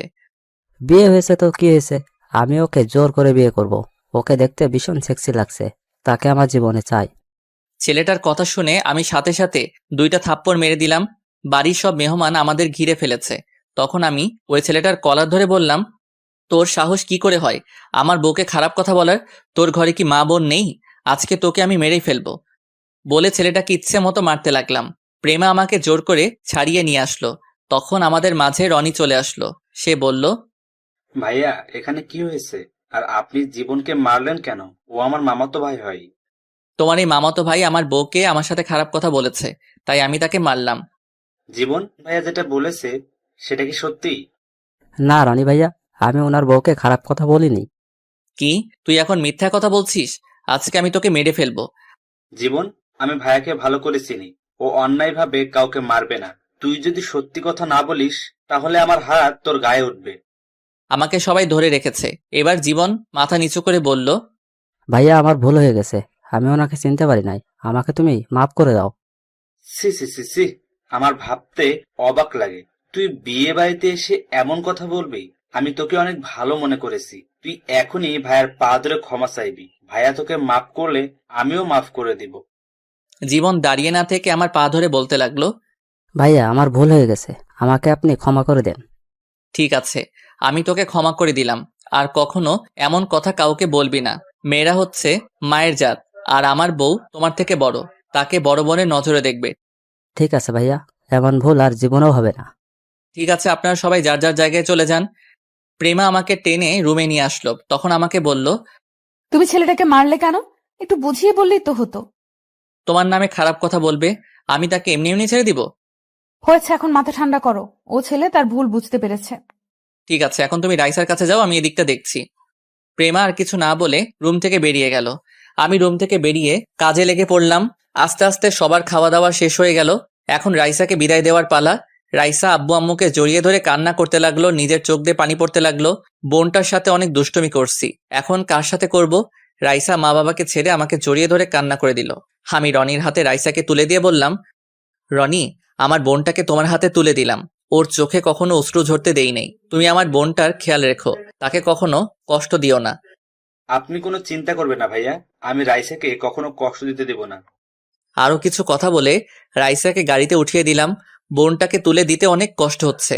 আস্তে আস্তে সবাইকে বিদায় দিয়ে দিলাম। আমি রুমের ভিতরে ঢুকে শুয়ে শুয়ে রাইসার জন্য কান্না করতে লাগলাম। কিছুক্ষণ পর প্রেমা রুমে আসলো, আমার পাশে বসে বলল, এই তুমি কান্না করছো কেন? রাইসার জন্য অনেক খারাপ লাগছে। কান্না করো না, এখন শুধু ওর জন্য দোয়া করো, আল্লাহ যেন ওর সংসার জীবনে সুখী রাখে। হুম। প্রেমা আরো কিছুক্ষণ কথা বলে আব্বু আম্মুর রুমে চলে গেল। আমি বিছানায় শুয়ে পড়লাম। দেখতে দেখতে 1টা মাস চলে গেল। আল্লাহর রহমতে আমার বোনটা অনেক সুখী আছে। আর এর ভিতরে প্রেমাকে স্বামীর অধিকার দিয়েছি। সুন্দরভাবে চলছে আমাদের সংসার। এখন নদীর সাথে ভালো বন্ধুত্ব হয়ে গেছে। প্রেমা এখন আর অফিসে বসে কার্টুন দেখে না, আগের মতো অফিসের কাজে মন দিচ্ছে। দুজনে মিলে অফিসটা সুন্দরভাবে চালিয়ে যাচ্ছি। নিজের কেবিনে বসে কাজ করতে আসি, হঠাৎ প্রেমা ফোন দিয়ে বলল তার কেবিনে যেতে। আমি আমার কেবিন থেকে বেরিয়ে প্রেমার কেবিনে গেলাম। একটা চেয়ারে বসে বললাম, বলো কেন ডেকেছো? তুমি তো জানো আমাদের একটা ডিল হতে যাচ্ছে ফারহান কোম্পানির সাথে। এখন ওটার কাজ কতটুকু আগালো, এই ডিলটা পেলে আমাদের কোম্পানি আরো উপরে উঠে যাবে। মোটামুটি কাজ প্রায় শেষের দিকে। তুমি দেখো, এই ডিলটা আমরা পাবোই। তাই যেন হয়। চলো দুজনে খাবার খেয়ে নেই, দুপুরে লাঞ্চের টাইম তো হয়ে গেছে। ঠিক আছে, আমি ফ্রেশ হয়ে আসছি। বলে আমি ওয়াশরুমে ঢুকে ফ্রেশ হয়ে আসলাম। প্রেমা একটা প্লেটে খাবার দিল। আমি প্লেটটা হাতে নিয়ে প্রেমাকে খাইয়ে দিচ্ছি। এটা আজকে নতুন না, এখন প্রতিদিন আমি প্রেমাকে নিজের হাতে খাইয়ে দেই। খাওয়া দাওয়া শেষ করে প্রেমার সাথে কিছুক্ষণ কথা বলে নিজের কেবিনে চলে আসলাম। দেখতে দেখতে সেই দিনটা চলে এসেছে। আমি আর প্রেমা সব কাগজপত্র নিয়ে ফারহান কোম্পানিতে গেলাম। অনেক বড় বড় কোম্পানির মালিক এসেছে এই ডিলটার জন্য। সবাই সবার মতো উপস্থাপন করতে লাগলো। আসলে ফারহান হচ্ছে এই কোম্পানির ছেলের নাম। ফারহান ছেলেটা দেখতে অনেক হ্যান্ডসাম, যে কোনো মেয়ে তাকে দেখলেই প্রেমে পড়ে যাবে। তো যাই হোক, সবার শেষে আমি দাঁড়িয়ে উপস্থাপন করতে লাগলাম। আমার উপস্থাপনা শেষে ফারহান হাততালি দিয়ে বলল, আমি আমাদের এই ডিলটা পেমা অফ কোম্পানিকে দিতে চাই। ওনাদের উপস্থাপন আমার অনেক ভালো লাগছে। ডিলটা পেয়ে আমি আর প্রেমা অনেক খুশি হয়েছি। ফারহান হলরুম থেকে বেরিয়ে যেতেই আমাদের বলেছে তার কেবিনে যেতে। আমি আর প্রেমা ফারহানের কেবিনে অনুমতি নিয়ে ঢুকলাম। দুজনে 2টা চেয়ার টেনে বসলাম। আপনার উপস্থাপনা আমার অনেক ভালো লেগেছে। আমি চাই আপনারা নিজের মতো করে কাজটা করবেন। জি, অবশ্যই। তারপর ফারহান আমাদের হাতে ডিলটা তুলে দিল।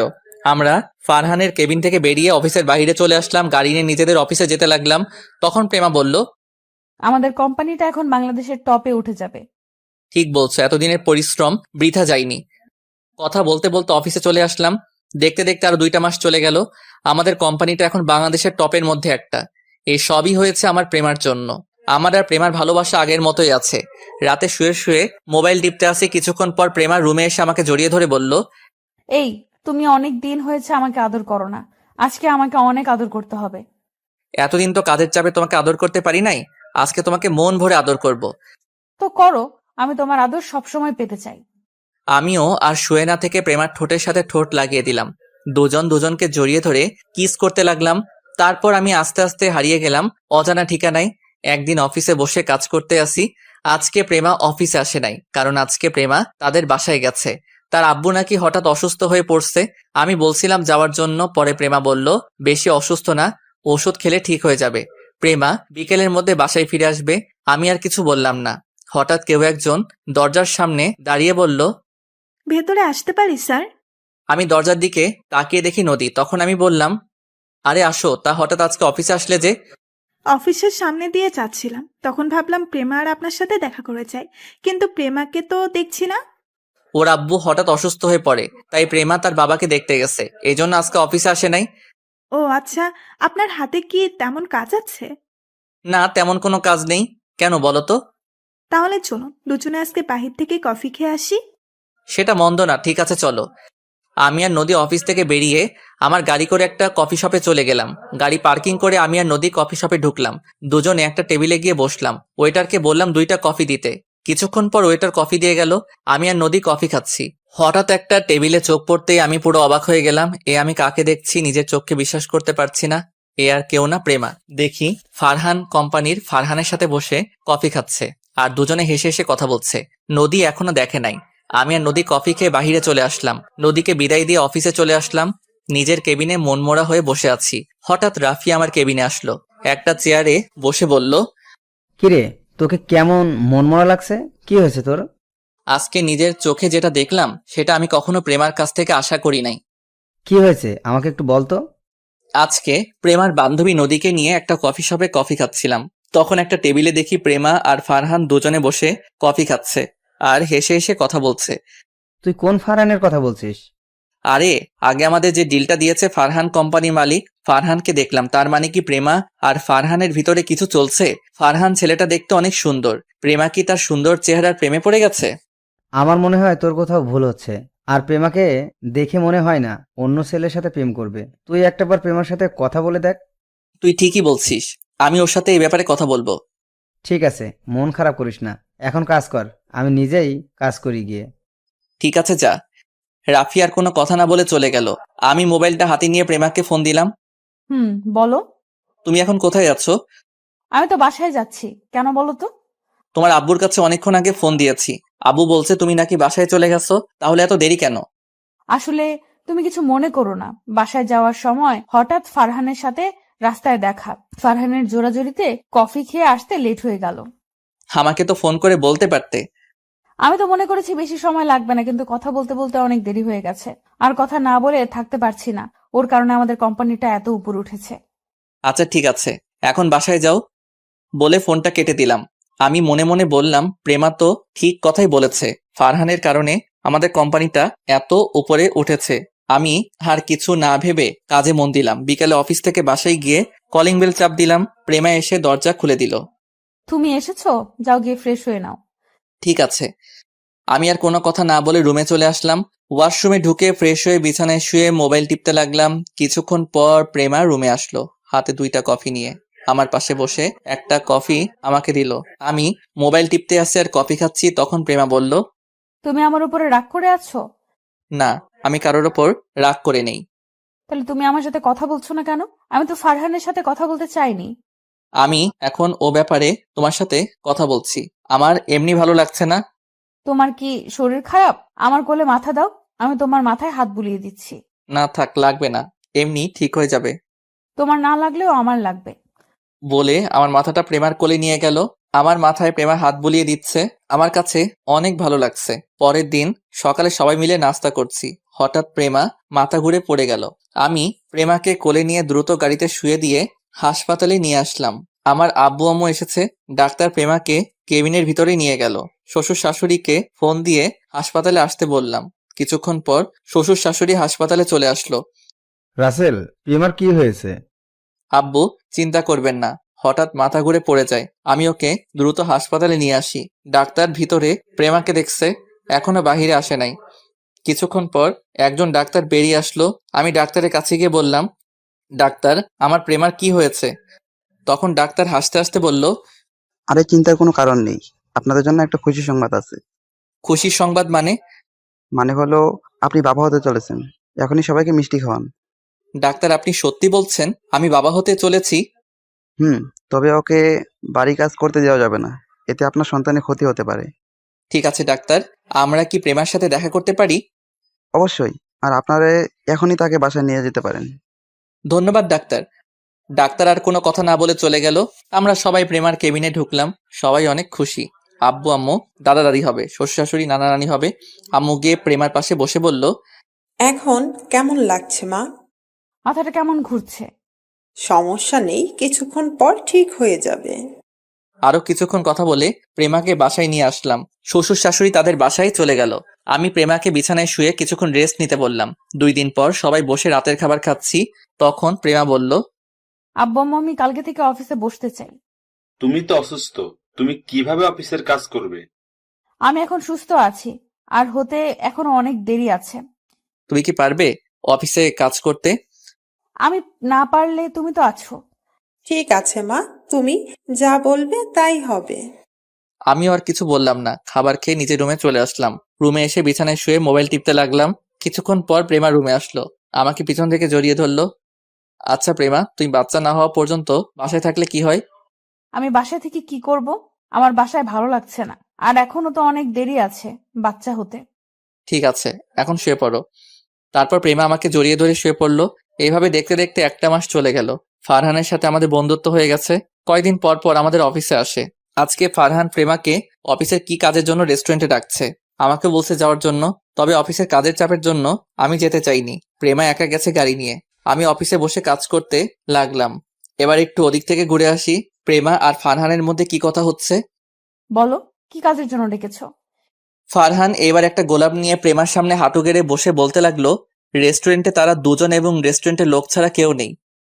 প্রেমা, আমি তোমাকে প্রথম যেদিন আমার অফিসে দেখি সেদিন থেকে আমার তোমাকে ভালো লাগে। এরপর আস্তে আস্তে তোমাকে ভালোবেসে ফেলেছি। প্লিজ তুমি আমাকে ফিরিয়ে দিও না। আমি সত্যি তোমাকে অনেক ভালোবাসি। এটা তুমি কি বলছো? আমি তোমাকে বন্ধু ছাড়া অন্য কিছু কখনো ভাবিনি। আর তুমি জানো আমার স্বামী আছে, আমার পেটে রাসেলের সন্তান। তুমি কি করে এ কথা বলতে পারলে? আমি তোমার কাছে এরকম একটা কথা কখনো আশা করি নাই। আমি জানি তোমার স্বামী আছে, তোমার পেটে রাসেলের সন্তান। তুমি চাইলে রাসেলকে ডিভোর্স দিয়ে দাও, আমি তোমার সন্তানের কোনো ক্ষতি করতে বলবো না। আর ওই রাসেলের কি আছে? আমার সব কিছু আছে। আমি তোমাকে অনেক সুখে রাখবো। তোমাকে আমি অনেক ভালো মনে করছি, কিন্তু তুমি যে এতটা খারাপ তা আমার জানা ছিল না। আমি রাসেলকে নিয়ে অনেক সুখেই আছি। আজকে থেকে তুমি আমার সাথে কোনো যোগাযোগ করবে না। আমি চাই না তোমার কারণে আমার সংসারে অশান্তির সৃষ্টি হোক। তুমি কি জানো তুমি অফিসে না থাকলে তোমার স্বামী অফিসে কি করে? তোমার স্বামী তোমার বান্ধবী নদীর সাথে প্রেম করে। এটা আমি কখনো বিশ্বাস করি না। রাসেলকে আমি ভালো করে চিনি, সেরকম কাজ কখনো করবে না। আমি জানতাম তোমার বিশ্বাস হবে না। ঠিক আছে, আমার সাথে তোমার অফিসে চলো, তারপর দেখবে তোমার স্বামী অফিসে বসে কি করে। আমার স্বামীর উপর অনেক বিশ্বাস আছে আমার। ঠিক আছে, তুমি যখন বলছো তাহলে চলো। তারপর প্রেমা আর ফারহান অফিসে আসতে লাগলো। আর এদিকে আমি অফিসে বসে কাজ করতে আসি। হঠাৎ নদী আমার কেবিনের সামনে এসে বলল, ভিতরে কি আসতে পারি? আরে নদী, তুমি আসো, বসো। নদী ভিতরে ঢুকে একটা চেয়ারে বসলো। কি ব্যাপার, আজকে প্রেমাকে দেখছি না যে? প্রেমা কোথায়? প্রেমা অফিসের কাজের জন্য ফারহান কোম্পানির সাথে দেখা করতে গেছে। ও, তা বলো, কি খাবে, চা না কফি? কফি হলে চলবে। আমি পিয়নকে ফোন দিয়ে বললাম 2টা কফি নিয়ে আসতে। কিছুক্ষণ পর পিয়ন কফি নিয়ে আসলো। দুজনে বসে কফি খেতে লাগলাম। রাসেল, তোমার সাথে আমার কিছু কথা আছে। কি কথা বলো?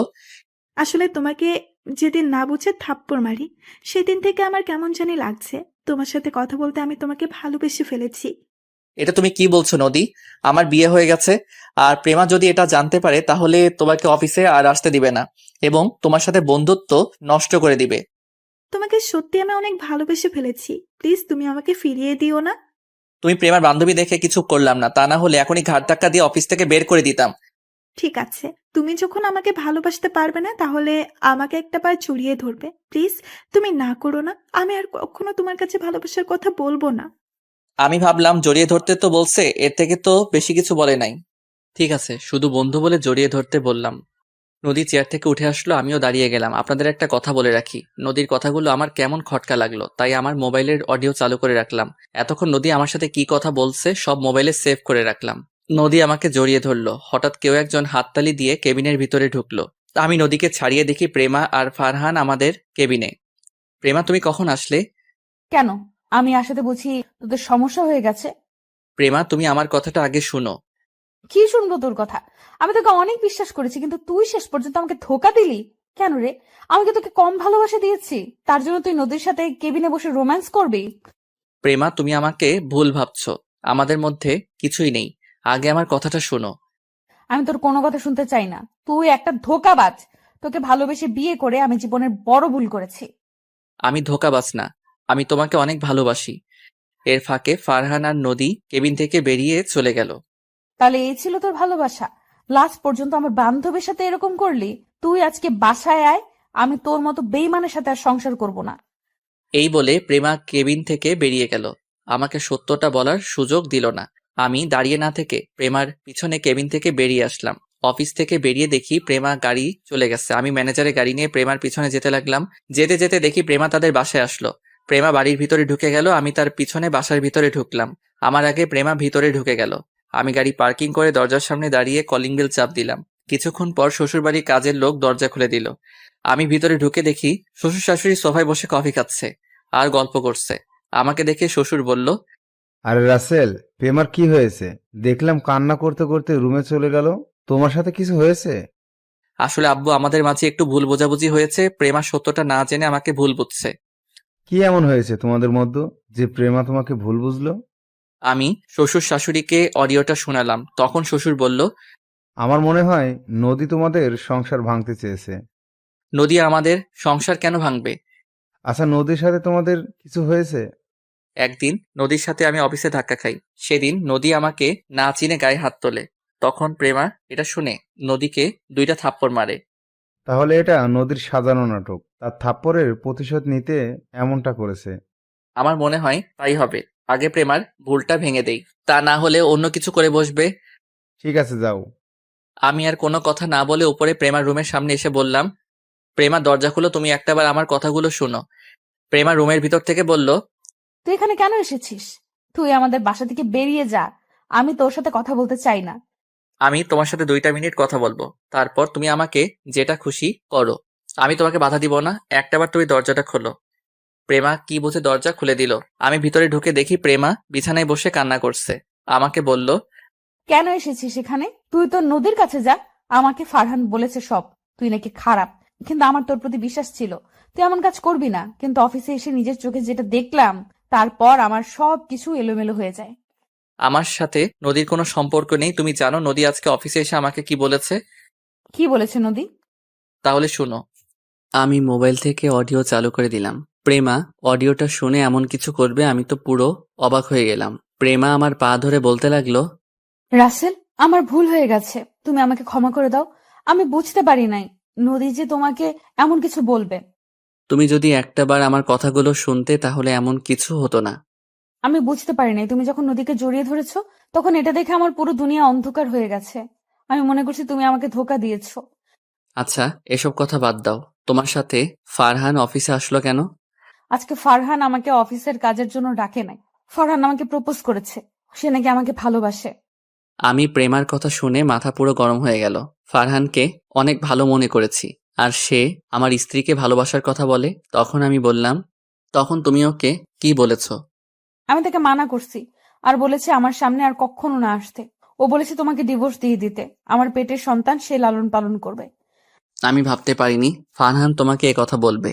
আর ফারহান সহ অফিসে আসলে কেন? আমি ফারহানকে না করে দেওয়ার পর সে বলে তুমি নাকি নদীকে ভালোবাসো। আমি অফিসে না থাকলে নদীকে অফিসে ডেকে তুমি তার সাথে রোম্যান্স করো।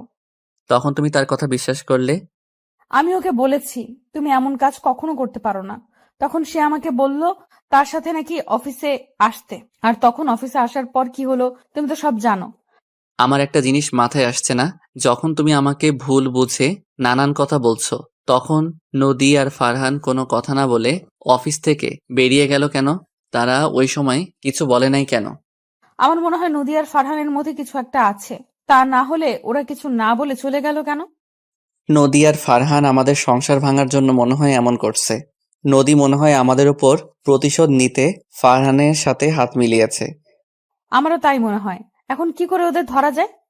আমি আর তুমি যে মিলে গেছি এটা ওদের বুঝতে দেওয়া যাবে না। তুমি ফারহান আর নদীর সাথে আগের মতো কথা বলবে, তাদের কাছ থেকে সত্যি কথা বের করতে হবে। ঠিক আছে, তুমি যেভাবে বলবে আমি সেভাবেই কাজ করব। ওকে, এখন বাসায় চলো। আব্বু আম্মু আমাদের জন্য চিন্তা করবে। হঠাৎ শাশুড়ি আম্মা রুমে এসে বলল, আজকে আর বাসায় যাওয়া হচ্ছে না, কালকে যাবে। আজকে এখানে থেকে যাও। না আম্মু, শ্বশুর শাশুড়ি বাসায় একা, আমি থাকতে পারবো না। একদিনের জন্য কিছু হবে না, তাদের ফোন করে বলে দাও। ঠিক আছে আম্মু। ওনাদের সাথে কথা বলে দুজন ফ্রেশ হয়ে আসো, আমি টেবিলে খাবার দিচ্ছি। বলে শাশুড়ি আম্মা রুম থেকে বেরিয়ে গেল। আমি আর প্রেমা ফ্রেশ হয়ে সবার সাথে খাবার খেয়ে রুমে চলে আসলাম। প্রেমা বাসায় আব্বু আম্মুকে ফোন দিয়ে বলে দিছে আজকে আমরা আসবো না। রাতে প্রেমা আমাকে জড়িয়ে ধরে শুয়ে পড়ল। আপনারা কি ভাবছেন আমি এত সহজে প্রেমাকে ক্ষমা করে দিব? ভুল ভাবছেন। আমি তাকে কিছুদিন কষ্ট দিব। আমার কথা বিশ্বাস না করে আমাকে ধোঁকাবাজ বলেছে। আমি নাকি তার বিশ্বাস রাখতে পারি নাই, আমি একটা বেঈমান। তাকে বুঝিয়ে দিব নিজের আপন মানুষটি এমন কথা বললে কেমন লাগে। আমার কথা পর্যন্ত শুনে নাই, না শুনে আমাকে নানান কথা বলল। পরের দিন সকালে সবার সাথে নাস্তা করে আমি গাড়ি নিয়ে অফিসে চলে আসলাম। প্রেমা পরে আসবে। সবাই আমাকে দেখে অবাক, তারা হয়তো মনে করছে আমাকে অফিস থেকে বের করে দিবে। আসলে গতকাল প্রেমার কথা শুনে অফিসের সবাই দরজার সামনে দাঁড়িয়ে সবকিছু শুনছে। আমি নিজের কেবিনে বসে নদীকে ফোন দিলাম। কি ব্যাপার, তুমি আমাকে ফোন দিলে যে? আমাকে আর তোমাকে তো গতকাল প্রেমা ভুল বুঝছে।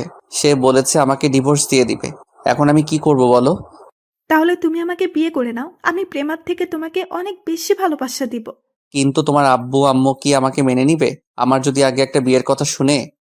সেটা নিয়ে তোমাকে চিন্তা করতে হবে না, আমি সবকিছু মানিয়ে নিব। ঠিক আছে, তুমি সন্ধ্যায় আমার সাথে একটু কফি শপে দেখা করতে পারবে? ওকে, পারবো। তুমি অফিস থেকে বেরিয়ে এসে আমাকে ফোন দিও। ঠিক আছে, বাই। এই বলে ফোন কেটে দিলাম। তারপর নিজের কাজগুলো করতে লাগলাম। আর ওদিকে প্রেমা বাসা থেকে ফারহানকে কল দিল। তখন ফারহান ফোন রিসিভ করে বলল, আমি জানতাম তুমি আমাকে ফোন দিবে, তা বলো কেন ফোন দিয়েছো?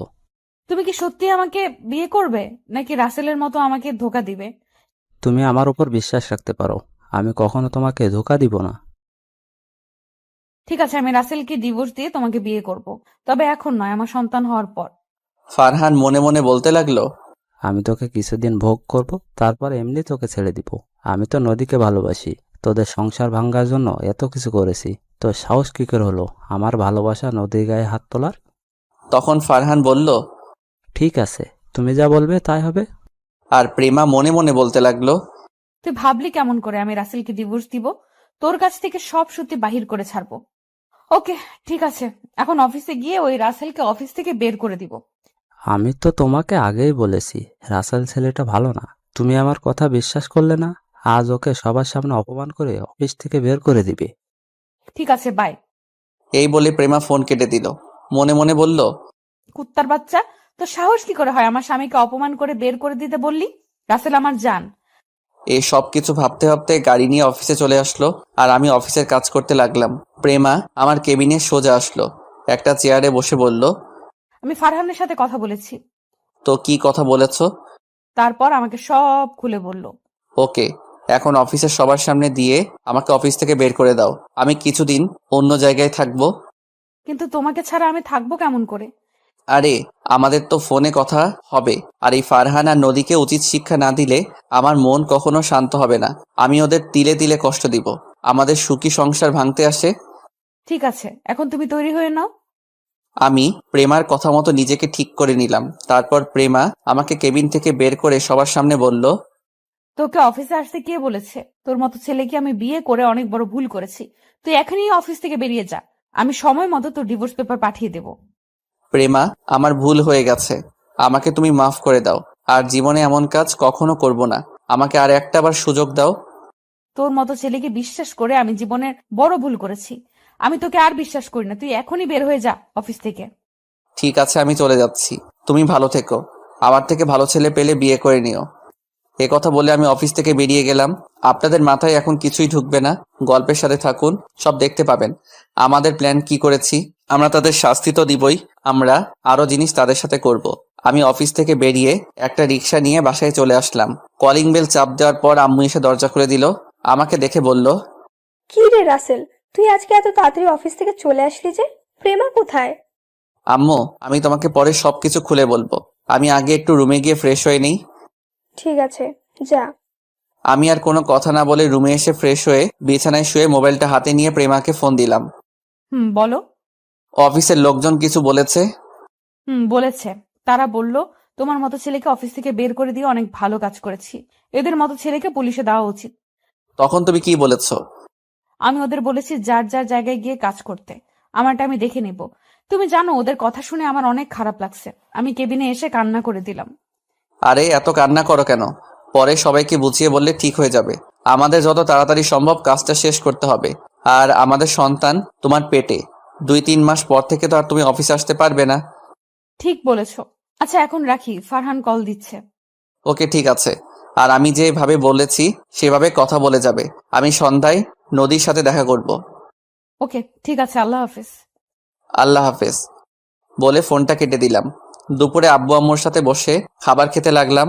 তখন আব্বু বলল, কিরে, তুই বাসায়, প্রেমা কোথায়? আসলে আব্বু, প্রেমা 1 মাসের মতো বাসায় আসবে না। কেন, কি হয়েছে ওর? তারপর আব্বু আম্মুকে সবকিছু খুলে বললাম। তবে তুই সবসময় প্রেমাকে চোখে চোখে রাখবি। ওই ছেলে যেন প্রেমার কিছু করতে না পারে। সেটা নিয়ে তোমাদের চিন্তা করতে হবে না। আমি প্রেমার পিছনে সবসময় লোক লাগিয়ে রাখবো। ঠিক আছে, এখন খাবার খেয়ে নে। আমি খাবার খেয়ে রুমে চলে আসলাম। সন্ধ্যায় আব্বু আম্মুকে বলে বাসা থেকে বেরিয়ে একটা রিক্সা নিয়ে রেস্টুরেন্টের সামনে চলে আসলাম। এবার আপনাদের একটা কথা বলি। নদীর সাথে বন্ধুত্ব করার পরে নদী আমাকে ভালোবেসে ফেলে। আপনারা হয়তো বলবেন আমি জানতাম কেমন করে। আসলে নদী রাইসার বিয়ের সময় একটা মেয়ের সাথে কথা বলতে শুনেছি।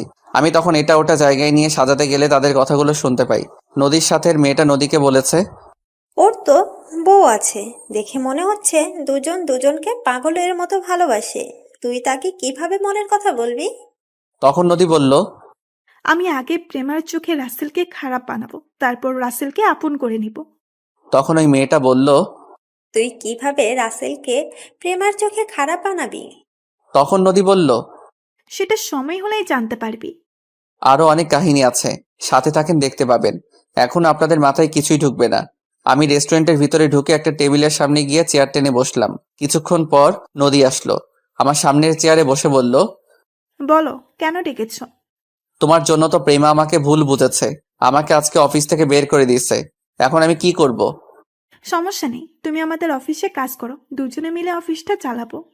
তোমার আব্বু কিছু বলবে না? আমার উপরে আব্বু কখনো কথা বলে না। আজকে তোমাকে আমি একটা সত্যি কথা বলি।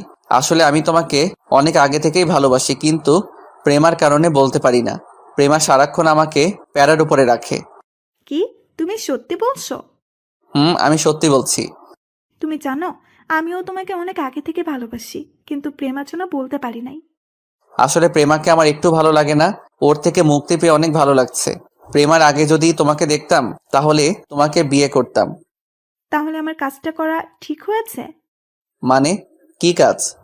আরে তোমাকে জড়িয়ে ধরা, তা না হলে তো প্রেমা তোমাকে ছেড়ে দিত না। একদম ঠিক কাজ করেছো। এখন আমি তোমাকে বিয়ে করে নিব। ঠিক আছে, আমি আব্বু আম্মুর সাথে কথা বলবো। এখন বলো না, আগে তোমার অফিসে কাজ করি 1 মাসের মতো, তোমার বাবার মন জয় করি, তাহলে তোমার আব্বু বিয়েতে রাজি হবে। ঠিক বলছো, তুমি কালকে আমাদের অফিসে চলে এসো। আচ্ছা ঠিক আছে। তারপর আরো কিছুক্ষণ কথা বলে রেস্টুরেন্ট থেকে বেরিয়ে নদীকে বিদায় দিয়ে আমার এক বড় ভাইয়ের কাছে গেলাম। তিনি সবসময় ভালো কাজ করে। আরে রাসেল, তুমি হঠাৎ আমার এখানে? ভাইয়া, আমার কয়েকজন লোক লাগবে আমার স্ত্রীকে চোখে চোখে রাখার জন্য। কেন, তোমার পেছনে কেউ লাগছে? আমাকে শুধু একবার বলো, একবারে উচিত শিক্ষা দিয়ে দেবো। আসলে ভাইয়া তেমন কিছু না। তারপর ভাইয়াকে সবকিছু খুলে বললাম। সমস্যা নেই, আমার লোক সবসময় তোমার বউয়ের পিছনে পিছনে থাকবে। ভাইয়া তোমাকে কত দিতে হবে? একটা থাপ্পড় দিব। তুই ভাবলি কি করে আমি তোর কাছে টাকা নিব? তুই না থাকলে আমি এতক্ষণ ওপরে থাকতাম। ঠিক আছে ভাইয়া, আমি ঠিকানা দিয়ে যাচ্ছি, সকালে বলবেন এই বাসার সামনে চলে যেতে। আমার বউ লোক দেখে চিনে ফেলবে, কিন্তু ফারহান যেন বুঝতে না পারে। সমস্যা নেই, তুই এখন বাসায় চলে যা, সকালে আমার লোক তোর বউয়ের বাসার সামনে চলে যাবে। ধন্যবাদ ভাইয়া, আমি এখন আসি। এই বলে ভাইয়ার ওখান থেকে চলে আসলাম। আসলে আমি একদিন অফিস থেকে আসার সময় রাস্তায় দেখি ভাইয়াকে কিছু ছেলে মারতে আসছে, তখন আমি ওখানে ছুটে গেলাম। আমি ওদের সবাইকে মারতে লাগলাম। ছেলেগুলো মার খেয়ে দৌড় দিয়ে পালালো। সেই থেকে ভাইয়ার সাথে পরিচয়। রাতে সবার সাথে খাবার খেয়ে রুমে এসে বিছানায় শুয়ে মোবাইল হাতে নিয়ে দেখি প্রেমা অনেকগুলো ফোন দিচ্ছে, তাই ফোন ব্যাক করলাম। বলো, এত ফোন দিছো কেন? তুমি এতক্ষণ কোথায় ছিলে? আমি কতগুলো ফোন দিছি। আসলে আমি খাবার খাচ্ছিলাম, মোবাইল রুমে ছিল। ও, তা এখন কি করো? এই তো রুমে এসে বিছানায় শুয়ে তোমার সাথে কথা বলছি। তুমি কি করো? খাবার খেয়ে রুমে এসে তোমাকে ফোন দিচ্ছি, কিন্তু তুমি ফোন রিসিভ করো নাই। আমার একা একা ঘুমাতে ভালো লাগছে না, তুমি একটু আসবে? এখন তোমার বাসায় গেলে তোমার আব্বু আম্মু কি বলবে? আরে আব্বু আম্মু তো ঘুমিয়ে গেছে মনে হয়। তুমি প্লিজ আসো, তোমাকে ছাড়া আমার ঘুম আসছে না। ঠিক আছে, আসছি বলে ফোন কেটে দিলাম। আমি বিছানা থেকে নেমে একটা জামা গায়ে দিয়ে বাইকটা নিয়ে শ্বশুর বাড়িতে চলে আসলাম। দারোয়ান আমাকে দেখে বলল, আরে রাসেল বাবা, তুমি এত রাতে আসলে যে? আসলে চাচা, প্রেমার সাথে দেখা করতে এসেছি, ওকে না দেখে থাকতে পারি না। ঠিক আছে, যাও। তবে চাচা, শ্বশুর শাশুড়ি যেন এটা কখনো জানতে না পারে। সমস্যা নেই, কেউ জানবে না। ধন্যবাদ চাচা, আর এই 1000 টাকা রাখুন। লাগবে না বাবা, এমনি তুমি আমাকে অনেক টাকা দিয়েছো। আরে রাখুন চাচা, মনে করেন আপনার ছেলে দিয়েছে। চাচা টাকাটা রাখলো। তারপর আমি দরজার সামনে এসে প্রেমাকে ফোন দিয়ে বললাম দরজা খোলার জন্য। কিছুক্ষণ পর প্রেমা এসে দরজা খুলে দিল। আমার হাত ধরে ভিতরে ঢুকিয়ে দরজা লাগিয়ে রুমে নিয়ে আসলো। তারপর এমন কিছু করবে সেটা আমি কখনো ভাবিনি। প্রেমা আমাকে রুমে ঢুকিয়ে জড়িয়ে ধরে ঠোঁটের সাথে ঠোঁট লাগিয়ে দিল। দুজন দুজনকে জড়িয়ে ধরে কিস করতে লাগলাম। প্রায় 5 মিনিট পর ছেড়ে দিলাম। তোমাকে ছাড়া ঘুম আসছে না, এখন আমাকে জড়িয়ে ধরে শুয়ে পড়ো। আরে, তোমার আব্বু আম্মু আমাকে দেখলে কি বলবে? সমস্যা নেই, আমি তোমাকে সকাল ভোরে ঘুম থেকে জাগিয়ে দেব। ঠিক আছে, এখন বলো, ফারহানের সাথে আর কথা হয়েছে? হয়েছে। আমি অফিস থেকে ওকে ফোন দিয়ে বলেছি তোমাকে অফিস থেকে বের করে দিছি, কয়েকদিন পর ডিভোর্স পেপার পাঠিয়ে দিব। তখন ফারহান কি বলল? সে বলেছে আমি অনেক ভালো করেছি তোমাকে বের করে দিয়ে, এখন আমাকে বিয়ে করে নতুন করে সংসার শুরু করবে। ওকে ভালো করে বিয়ে করাবো। ওকে উচিত শিক্ষা না দেওয়া পর্যন্ত আমার মন শান্তি হবে না। নদীর সাথে তোমার কি কথা হয়েছে? হুম, তারপর সবকিছু খুলে বললাম। তাহলে তো ভালোই, তুমি যদি গতকাল রাতে আমাকে ওই কথাগুলো না বলতে, তাহলে আমি এসব ব্যাপার জানতাম না। ফারহান ছেলেটাকে অনেক ভালো মনে করছি।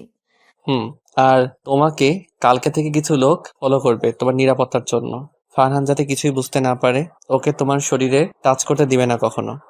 আমি ভুলেও ওকে আমার হাত ধরতে দিব না, আমি বলবো যে যা হবে বিয়ের পর। ঠিক আছে, এখন ঘুমিয়ে পড়ো। তারপর প্রেমা আমাকে জড়িয়ে ধরে শুয়ে পড়ল। দেখতে দেখতে 10টা দিন চলে গেল। এখন আমি নদীদের অফিসে কাজ করি। নদীর আব্বু আমার কাজ দেখে অনেক খুশি হয়েছে আর আমার বিয়ের কথা জেনে গেছে। আমি বলছি আরো কিছুদিন পরে ডিভোর্স দিয়ে দিব প্রেমাকে। তিনি মেয়ের সুখের কথা ভেবে রাজি হয়ে গেল। নদী আমাকে জড়িয়ে ধরতে আসলে আমি তাকে বলি বিয়ের পর সবকিছু করতে, তাই নদী আর জোর করে না। আর ওদিকে প্রেমা ফারহানের সাথে আমার কথা মতো কাজ করে যাচ্ছে। লোকগুলো সবসময় প্রেমার আশেপাশে থাকে। প্রেমার সাথে প্রতিদিন রাতে ফোনে কথা হয়। দেখতে দেখতে আরো 1টা মাস চলে গেছে। আমাদের কাজ সব হাতের মুঠোয় নিয়ে আসছি। সবকিছু কিছুক্ষণ পর জানতে পারবেন। হঠাৎ নদী আমার কেবিনে আসলো, একটা চেয়ারে বসে বলল, আমার জানটা কি করে? দেখতেই তো পারছো কাজ করছি। তুমি আমার সাথে এভাবে কথা বলছো কেন? আমি আবার কিভাবে কথা বললাম? তুমি তো দেখতেই পারছো কাজ করছি। ঠিক আছে, তুমি কাজ করো, আমি আমার কেবিনে গেলাম। আরে রাগ করছো কেন? আমি একটা জায়গায় মিলাতে পারছি না, তাই মাথা গরম ছিল। এখন মিলাতে পারছি, প্লিজ তুমি রাগ করো না। তুমি রাগ করলে পেতনির মতো লাগে। নদী আমার কথা শুনে বলল, কি, আমাকে পেতনির মতো লাগে? আজকে তোমাকে মেরেই ফেলবো। সরি সরি, আর বলবো না। এখন এখানে তোমার একটা সাইন করে দাও। দাও, দিচ্ছি। ফাইলটা একটু দেখে সাইন করো। দেখা লাগবে না। আমি মনে মনে বললাম, নদী তুমি জীবনের ভুলটা আজকে করলে, ফাইলটা একটু দেখলে না? নদী সাইন করে কিছুক্ষণ আমার সাথে দুষ্টামি করে নিজের কেবিনে চলে গেল। আর ওদিকে প্রেমা আর ফারহান রেস্টুরেন্টে বসে কথা বলছে। চলুন দেখি তারা কি কথা বলছে। প্রেমা, চলো আমরা দুজনে বিয়ে করে ফেলি। আমি তোমাকে ছাড়া থাকতে পারছি না। ঠিক আছে, কালকে কাজে অফিসে বিয়েটা সেরে নিব। তবে বাচ্চা হওয়ার আগে আমাদের মাঝে কিছুই হবে না। ঠিক আছে, তুমি যা বলবে তাই হবে। ফারহান মনে মনে বলতে লাগলো, আগে বিয়েটা হয়ে যাক, তারপর তোমাকে জোর করে ভোগ করব।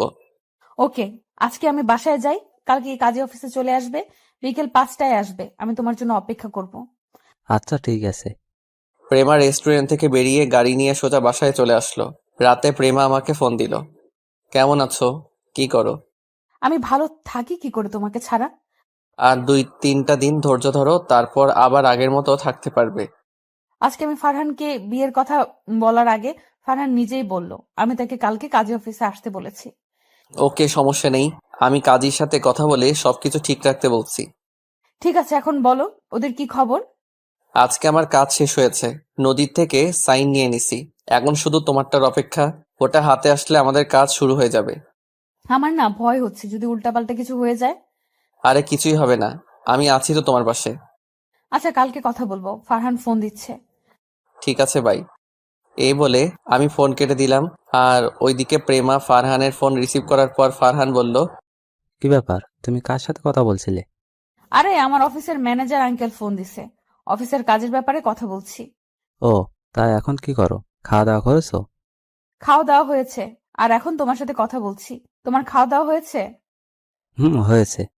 তারপর তারা আরো কিছুক্ষণ কথা বলে ফোন কেটে দিল। প্রেমা ঘুমিয়ে পড়ল। আসুন আপনাদের সাথে কিছু কথা বলি। প্রেমাকে আমি প্রথমে কষ্ট দিব মনে করছি, কিন্তু পরে ফারহান আর নদীর পরিবারের ব্যাপারে কিছু কথা বলার পর প্রেমা রাজি হয়ে যায়। আর আমি কাজটা একা করতে পারবো না, তাই প্রেমার সাথে শেয়ার করি। প্রেমা আমার কথায় রাজি হয়ে যায়। রাজি হওয়ার কারণে তাকে কষ্ট দেইনি। পরে আমরা একটা প্ল্যান করি। কি প্ল্যান করছি তা 2 দিন পর জানতে পারবেন। ফারহান আর নদীকে নকল একটা ডিভোর্স পেপার দেখালাম। তারা মনে করছে আমাদের মধ্যে ডিভোর্স হয়ে গেছে। এবার চলুন ফারহান আর নদীর মধ্যে কি হচ্ছে। কি ব্যাপার নদী, তুমি এখন আমার সাথে আগের মতো কথা বলো না কেন? তুমি আমাকে ভুলে যাও ফারহান, আমি রাসেলকে ভালোবেসে ফেলেছি। ওকে আমার মনের ভেতরে জায়গা দিয়ে দিচ্ছি। এটা তুমি কি বলছো? আমাদের আজ 1 বছরের রিলেশন, আর তুমি এখন কি বলছো?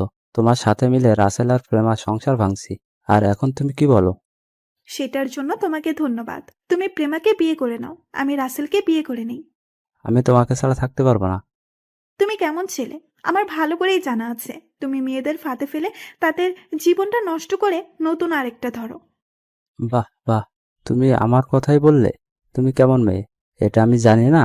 তুমি শিয়াবের সাথে কি করছো আমি সবকিছু জানি। ওর সাথে তো মিথ্যা প্রেমের অভিনয় করছি, একমাত্র তাদের সম্পত্তির লোভে। তাই ওর থেকে সবকিছু নিয়ে রাস্তায় নামিয়ে দিছি।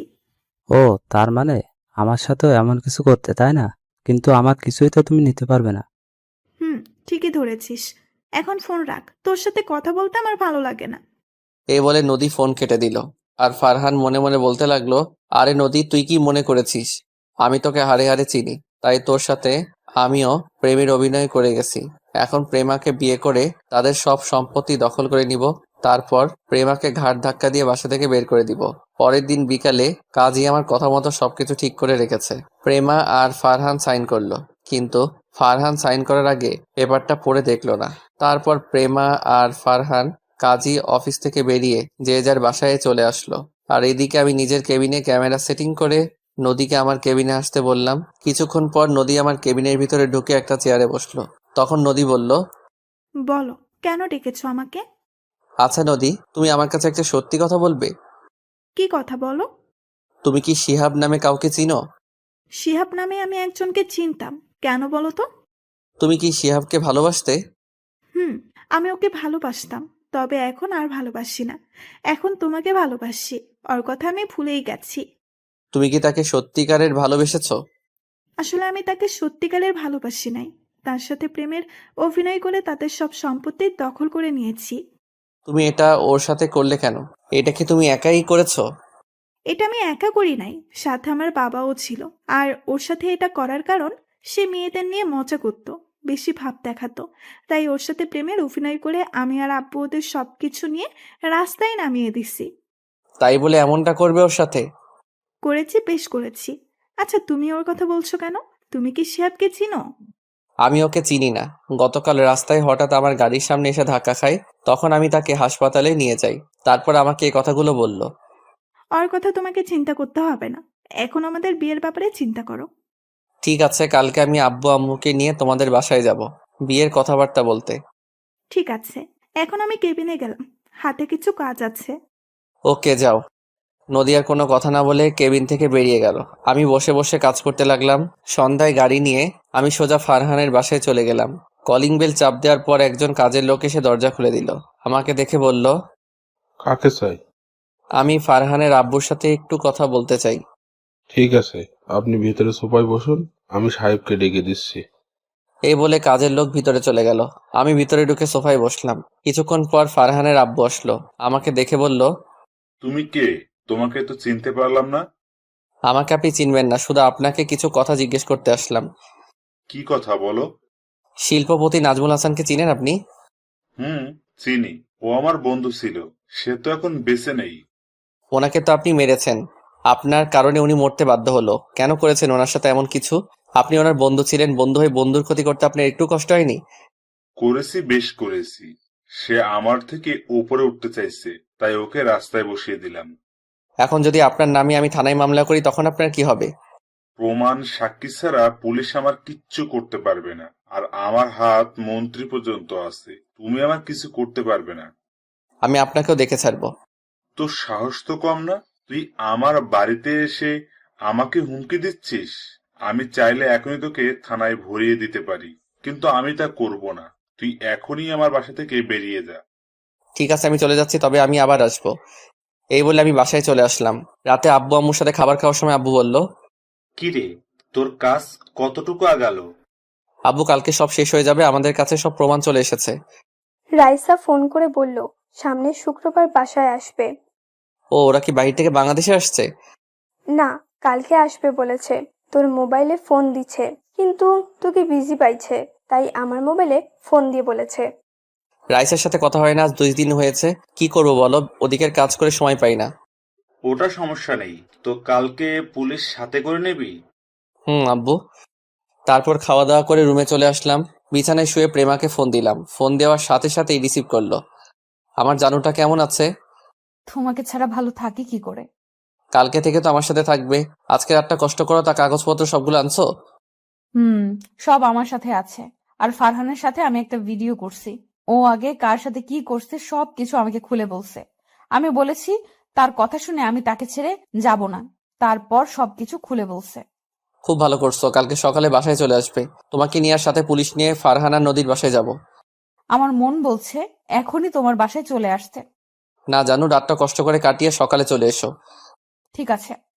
তারপর আরো কিছুক্ষণ কথা বলে ঘুমিয়ে পড়লাম। সকালবেলা ঘুম থেকে উঠতে বুকটা কেমন ভারী লাগছে। চোখ খুলে দেখি যাকে দেখলাম তাকে দেখে তো অবাক হয়ে গেলাম। ঠিকই ধরেছেন, প্রেমা। আমি উঠতেই প্রেমার ঘুম ভেঙে গেল। তখন আমি তাকে বললাম, প্রেমা তুমি কখন আসলে? আমি সকাল ভোরে চলে এসেছি, তোমাকে ছাড়া থাকতে ভালো লাগছে না তাই চলে আসলাম। ঠিক আছে, এখন উঠো, আমি ফ্রেশ হব। আর একটু থাকো না, অনেকদিন পর তোমাকে জড়িয়ে ধরলাম। ঠিক আছে থাকো, এখন বলো আব্বু আম্মু কি জানে তুমি বাসায় এসছো? আম্মু তো দরজা খুলে দিল। তোমার আব্বু আম্মু জানে তুমি আমার কাছে আসবে? তারা কেউ জানে না, শুধু দারোয়ান চাচা জানে। ও। প্রেমা আমাকে কিছুক্ষণ জড়িয়ে ধরার পর দুজনে ফ্রেশ হয়ে সবার সাথে নাস্তা করে বেরিয়ে পড়লাম থানার উদ্দেশ্যে। থানায় এসে একজনের কেবিনের ভিতরে ঢুকে গেলাম। ওসি সাহেব, আপনার সাথে কিছু কথা ছিল। আপনি আপনার বউকে কেমন আদর করেন? ওসি আমার দিকে তাকিয়ে বলল, হয় আর আমি ভাবির সামনে এমন কথা বলতে লজ্জা করে না? তুই তো জানিস আমার লজ্জা নেই। চুপ হারামি। ভাবি কেমন আছেন? আমি ভালো আছি, তুমি কেমন আছো? আমিও ভালো আছি। তো বলুন কি খাবেন? আমরা কিছু খাবো না। এই কথা বললে তো হবে না, আপনি এই প্রথম আমার থানায় আসছেন, একটা কিছু তো খেতেই হবে। শুধু কফি হলেই চলবে। তারপর রকি একজন কনস্টেবলকে বলল 3টা কফি নিয়ে আসতে। কিছুক্ষণ পর কনস্টেবল কফি নিয়ে আসলো। 3জনে কফিকে বেরিয়ে পড়লাম। সাথে আরো কিছু পুলিশ নিয়ে বের হলাম। রকি হচ্ছে আমার কলেজ ফ্রেন্ড। কিছুদিন আগে সে ওসির পদ পেয়েছে। তার সাথে মাঝে মাঝে যোগাযোগ হতো। এবার যেতে যেতে আসল ঘটনা আপনাদেরকে খুলে বলি। একদিন আমি অফিস থেকে বেরিয়ে এসে বাসায় যাওয়ার সময় রাস্তার পাশে একটা ছেলেকে দেখে গাড়ি দাঁড় করাই।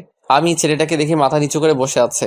তখন আমি তাকে বললাম, কি হয়েছে তোমার, তুমি এইভাবে মাথা নিচু করে বসে আছো কেন?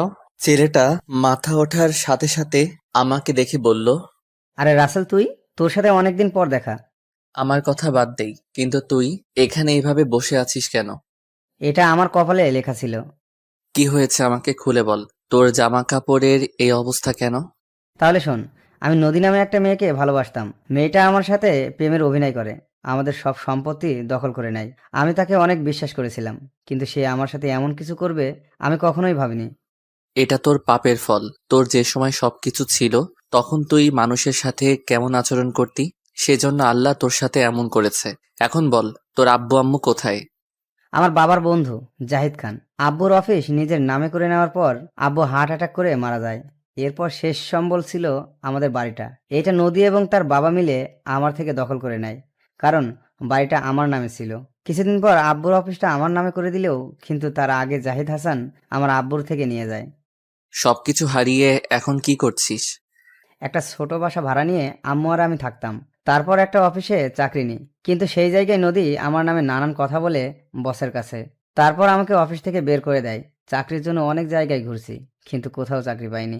নিজেকে শেষ করে দিতে চেয়েছি, কিন্তু আম্মুর কথা চিন্তা করে পারলাম না। পরে এই রাস্তায় কাগজ বোতল এগুলো টোকাই বিক্রি করে কোনো রকম চলি।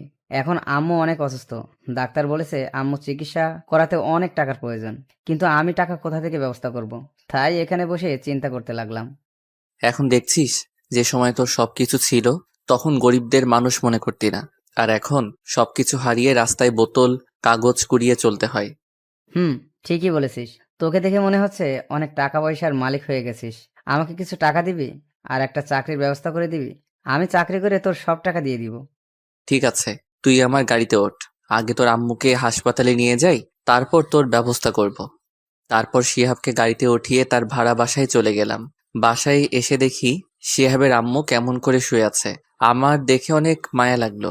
তারপর আমি আর শিহাব ওর আম্মুকে গাড়িতে উঠিয়ে হাসপাতালে ভর্তি করিয়ে দিলাম। ডাক্তারকে বলেছি ওনার চিকিৎসা করাতে যত টাকা লাগে আমি দিব। তারপর ডাক্তার শিহাবের আম্মুর চিকিৎসা শুরু করলো। শিহাব তার আম্মুর সাথে আছে। এখন তার আম্মু কিছুটা সুস্থ আছে। এই ছিল আসল ঘটনা। এবার বাস্তবে ফিরে আসি। আমি, প্রেমা আর রকি নদীদের বাসায় চলে আসলাম। নদী জানে আজকে তাকে দেখার জন্য আমার আব্বু আম্মু আসবে, কিন্তু সে তো জানে না আজকে ওকে আর ওর বাবাকে পুলিশের কাছে ধরিয়ে দিব। আমরা নদীদের বাসায় চলে আসলাম। কলিং বেল চাপ দেওয়ার পর কাজের বুয়া দরজা খুলে দিল। আমরা কাজের বুয়ার কোনো কথা না শুনে ভিতরে ঢুকে গেলাম। আমরা ভিতরে ঢুকে দেখি নদীর আব্বু সোফায় বসে আছে। আমাকে এবং আমার সাথে পুলিশ দেখে বলল, আরে রাসেল, তুমি? তা তোমার আব্বু আম্মু কোথায়? তোমার সাথে মেয়েটা এবং পুলিশ কেন? এরা আপনাকে এবং আপনার মেয়েকে ধরতে এসেছে। আমাদের অপরাধ কি?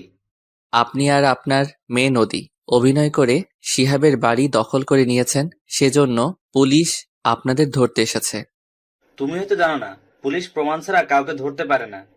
আমরা প্রমাণ ছাড়া আপনাকে এবং আপনার মেয়েকে ধরতে আসি নাই, প্রমাণ নিয়ে এসেছি।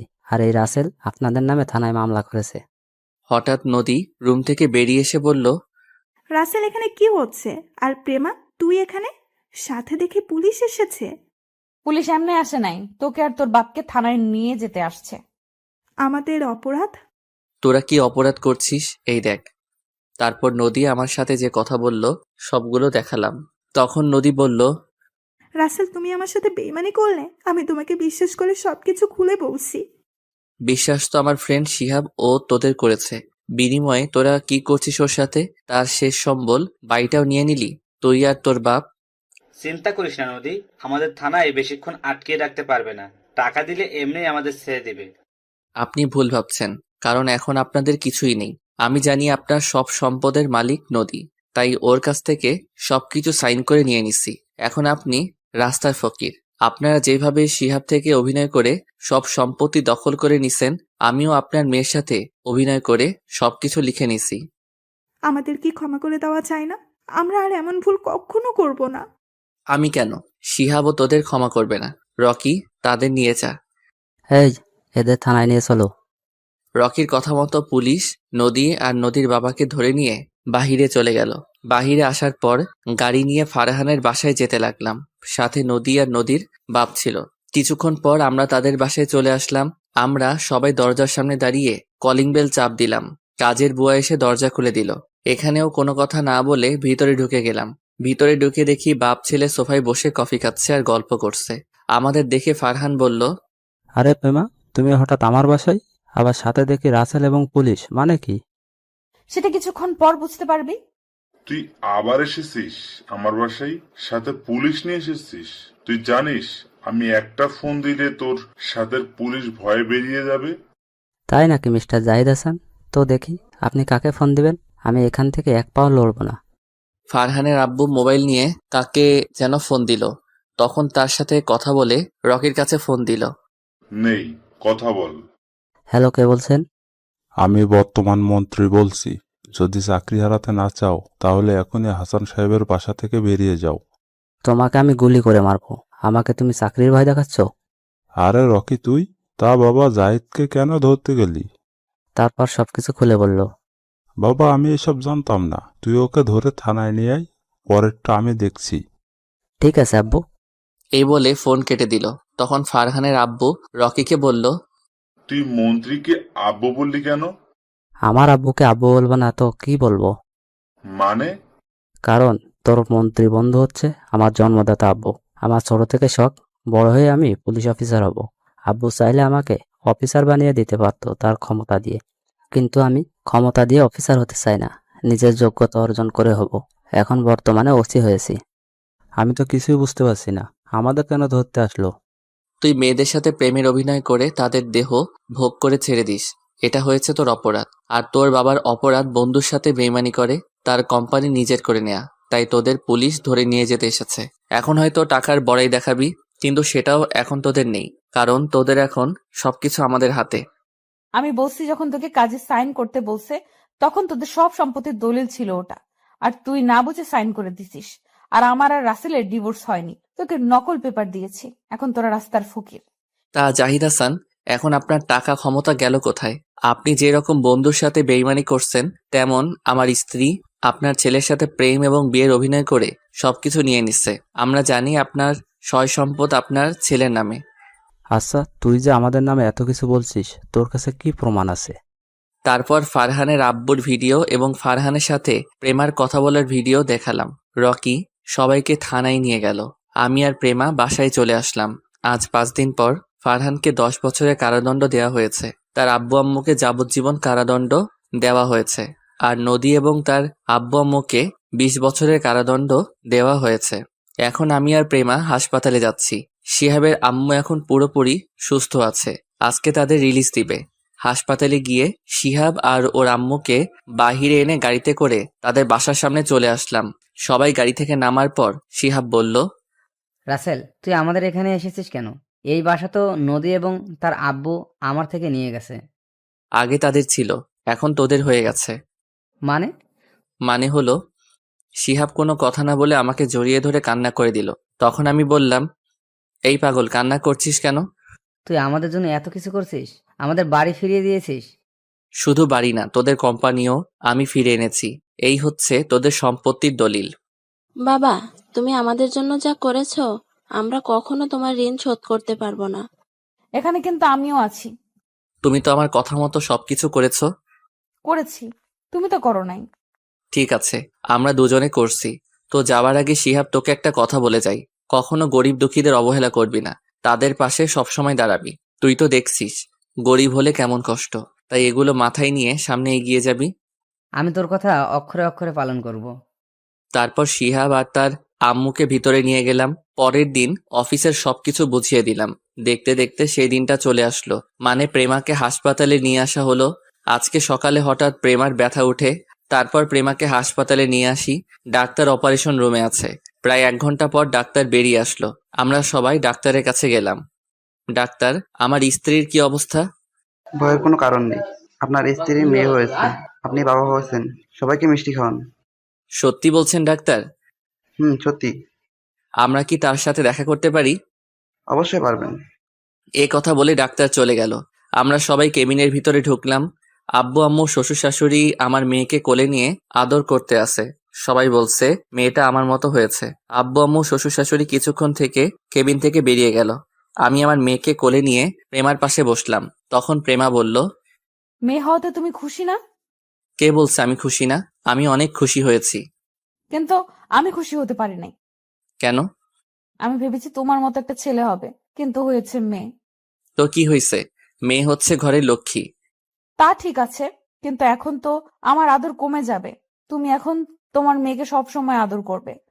কে বলছে আমার আদর সবসময় তুমি পাবে? তাহলে আমাকে এখন জড়িয়ে ধরো, জড়িয়ে ধরে একটা কিস করো। ঠিক আছে, করছি। আমি মেয়েটাকে রেখে প্রেমার ঠোঁটের সাথে ঠোঁট লাগিয়ে দিলাম, তারপর দুজন দুজনকে জড়িয়ে ধরলাম। দেখতে দেখতে আজ 5টা বছর কেটে গেল। আমি এখন অফিস দেখাশোনা করি, প্রেমা বাসায় আব্বু আম্মু এবং আমার মেয়ে তিথির খেয়াল রাখে। সবাইকে নিয়ে অনেক সুখেই আছি।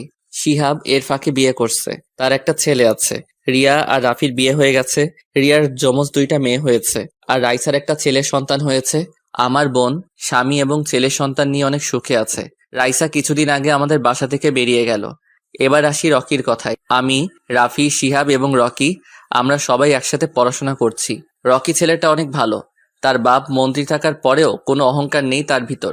সে কেমন গল্পের ভিতরে দেখেছেন। রকি এখন একজন পুলিশ অফিসার। রকি চাইলে আরো ওপরের লেভেলে যেতে পারত, কিন্তু সে টাকা আর বাবার ক্ষমতা দিয়ে ওপরে উঠতে চায় না। কিছুদিন আগে রকির বিয়ে হয়েছে, আমরা সবাই তার বিয়েতে গেছি। তো যাই হোক, রাতে সবার সাথে খাবার খেয়ে রুমে আসলাম। কিছুক্ষণ পর প্রেমা রুমে এসে দরজা লাগিয়ে বিছানায় এসে আমাকে জড়িয়ে ধরলো। কি ব্যাপার, তিথি কোথায়? ওকে ওর দাদা দাদির কাছে রেখে এসেছি। ওর দাদা দাদির কাছে রেখে আসলে কেন? কারণ আজকে তুমি আমাকে অনেক আদর করবে। ওর জন্য তোমাকে একটু আদর করতে পারি না। আমি আরেকটা ছেলে চাই। ও মা, তাই নাকি? আরেকটা লালন পালন করতে পারবে? অবশ্যই পারবো। তুমি আমাকে তিথির একটা ভাই এনে দাও। আমাকে তো অনেক পরিশ্রম করতে হবে। করতে হলে করবে, এখন কথা না বলে আমাকে আদর করো। আমি তোমার মাঝে হারিয়ে যেতে চাই। তাহলে আর দেরি কিসের? আমি তাহলে শুরু করে দেই। এই বলে প্রেমাকে জড়িয়ে ধরে ঠোঁটের উপর আক্রমণ করা শুরু করলাম। তারপর প্রেমার পুরো শরীরে কিস করতে লাগলাম। আস্তে আস্তে হারিয়ে গেলাম অজানা ঠিকানায়। হয়েছে, অনেক দেখছেন, এবার আপনারা আসতে পারেন। সবাই আমাদের জন্য দোয়া করবেন। ধন্যবাদ সবাইকে। প্রতিদিন ভালোবাসার নতুন নতুন গল্প পেতে চ্যানেলটি সাবস্ক্রাইব করে পাশে থাকা বেল বাটনে ক্লিক করুন।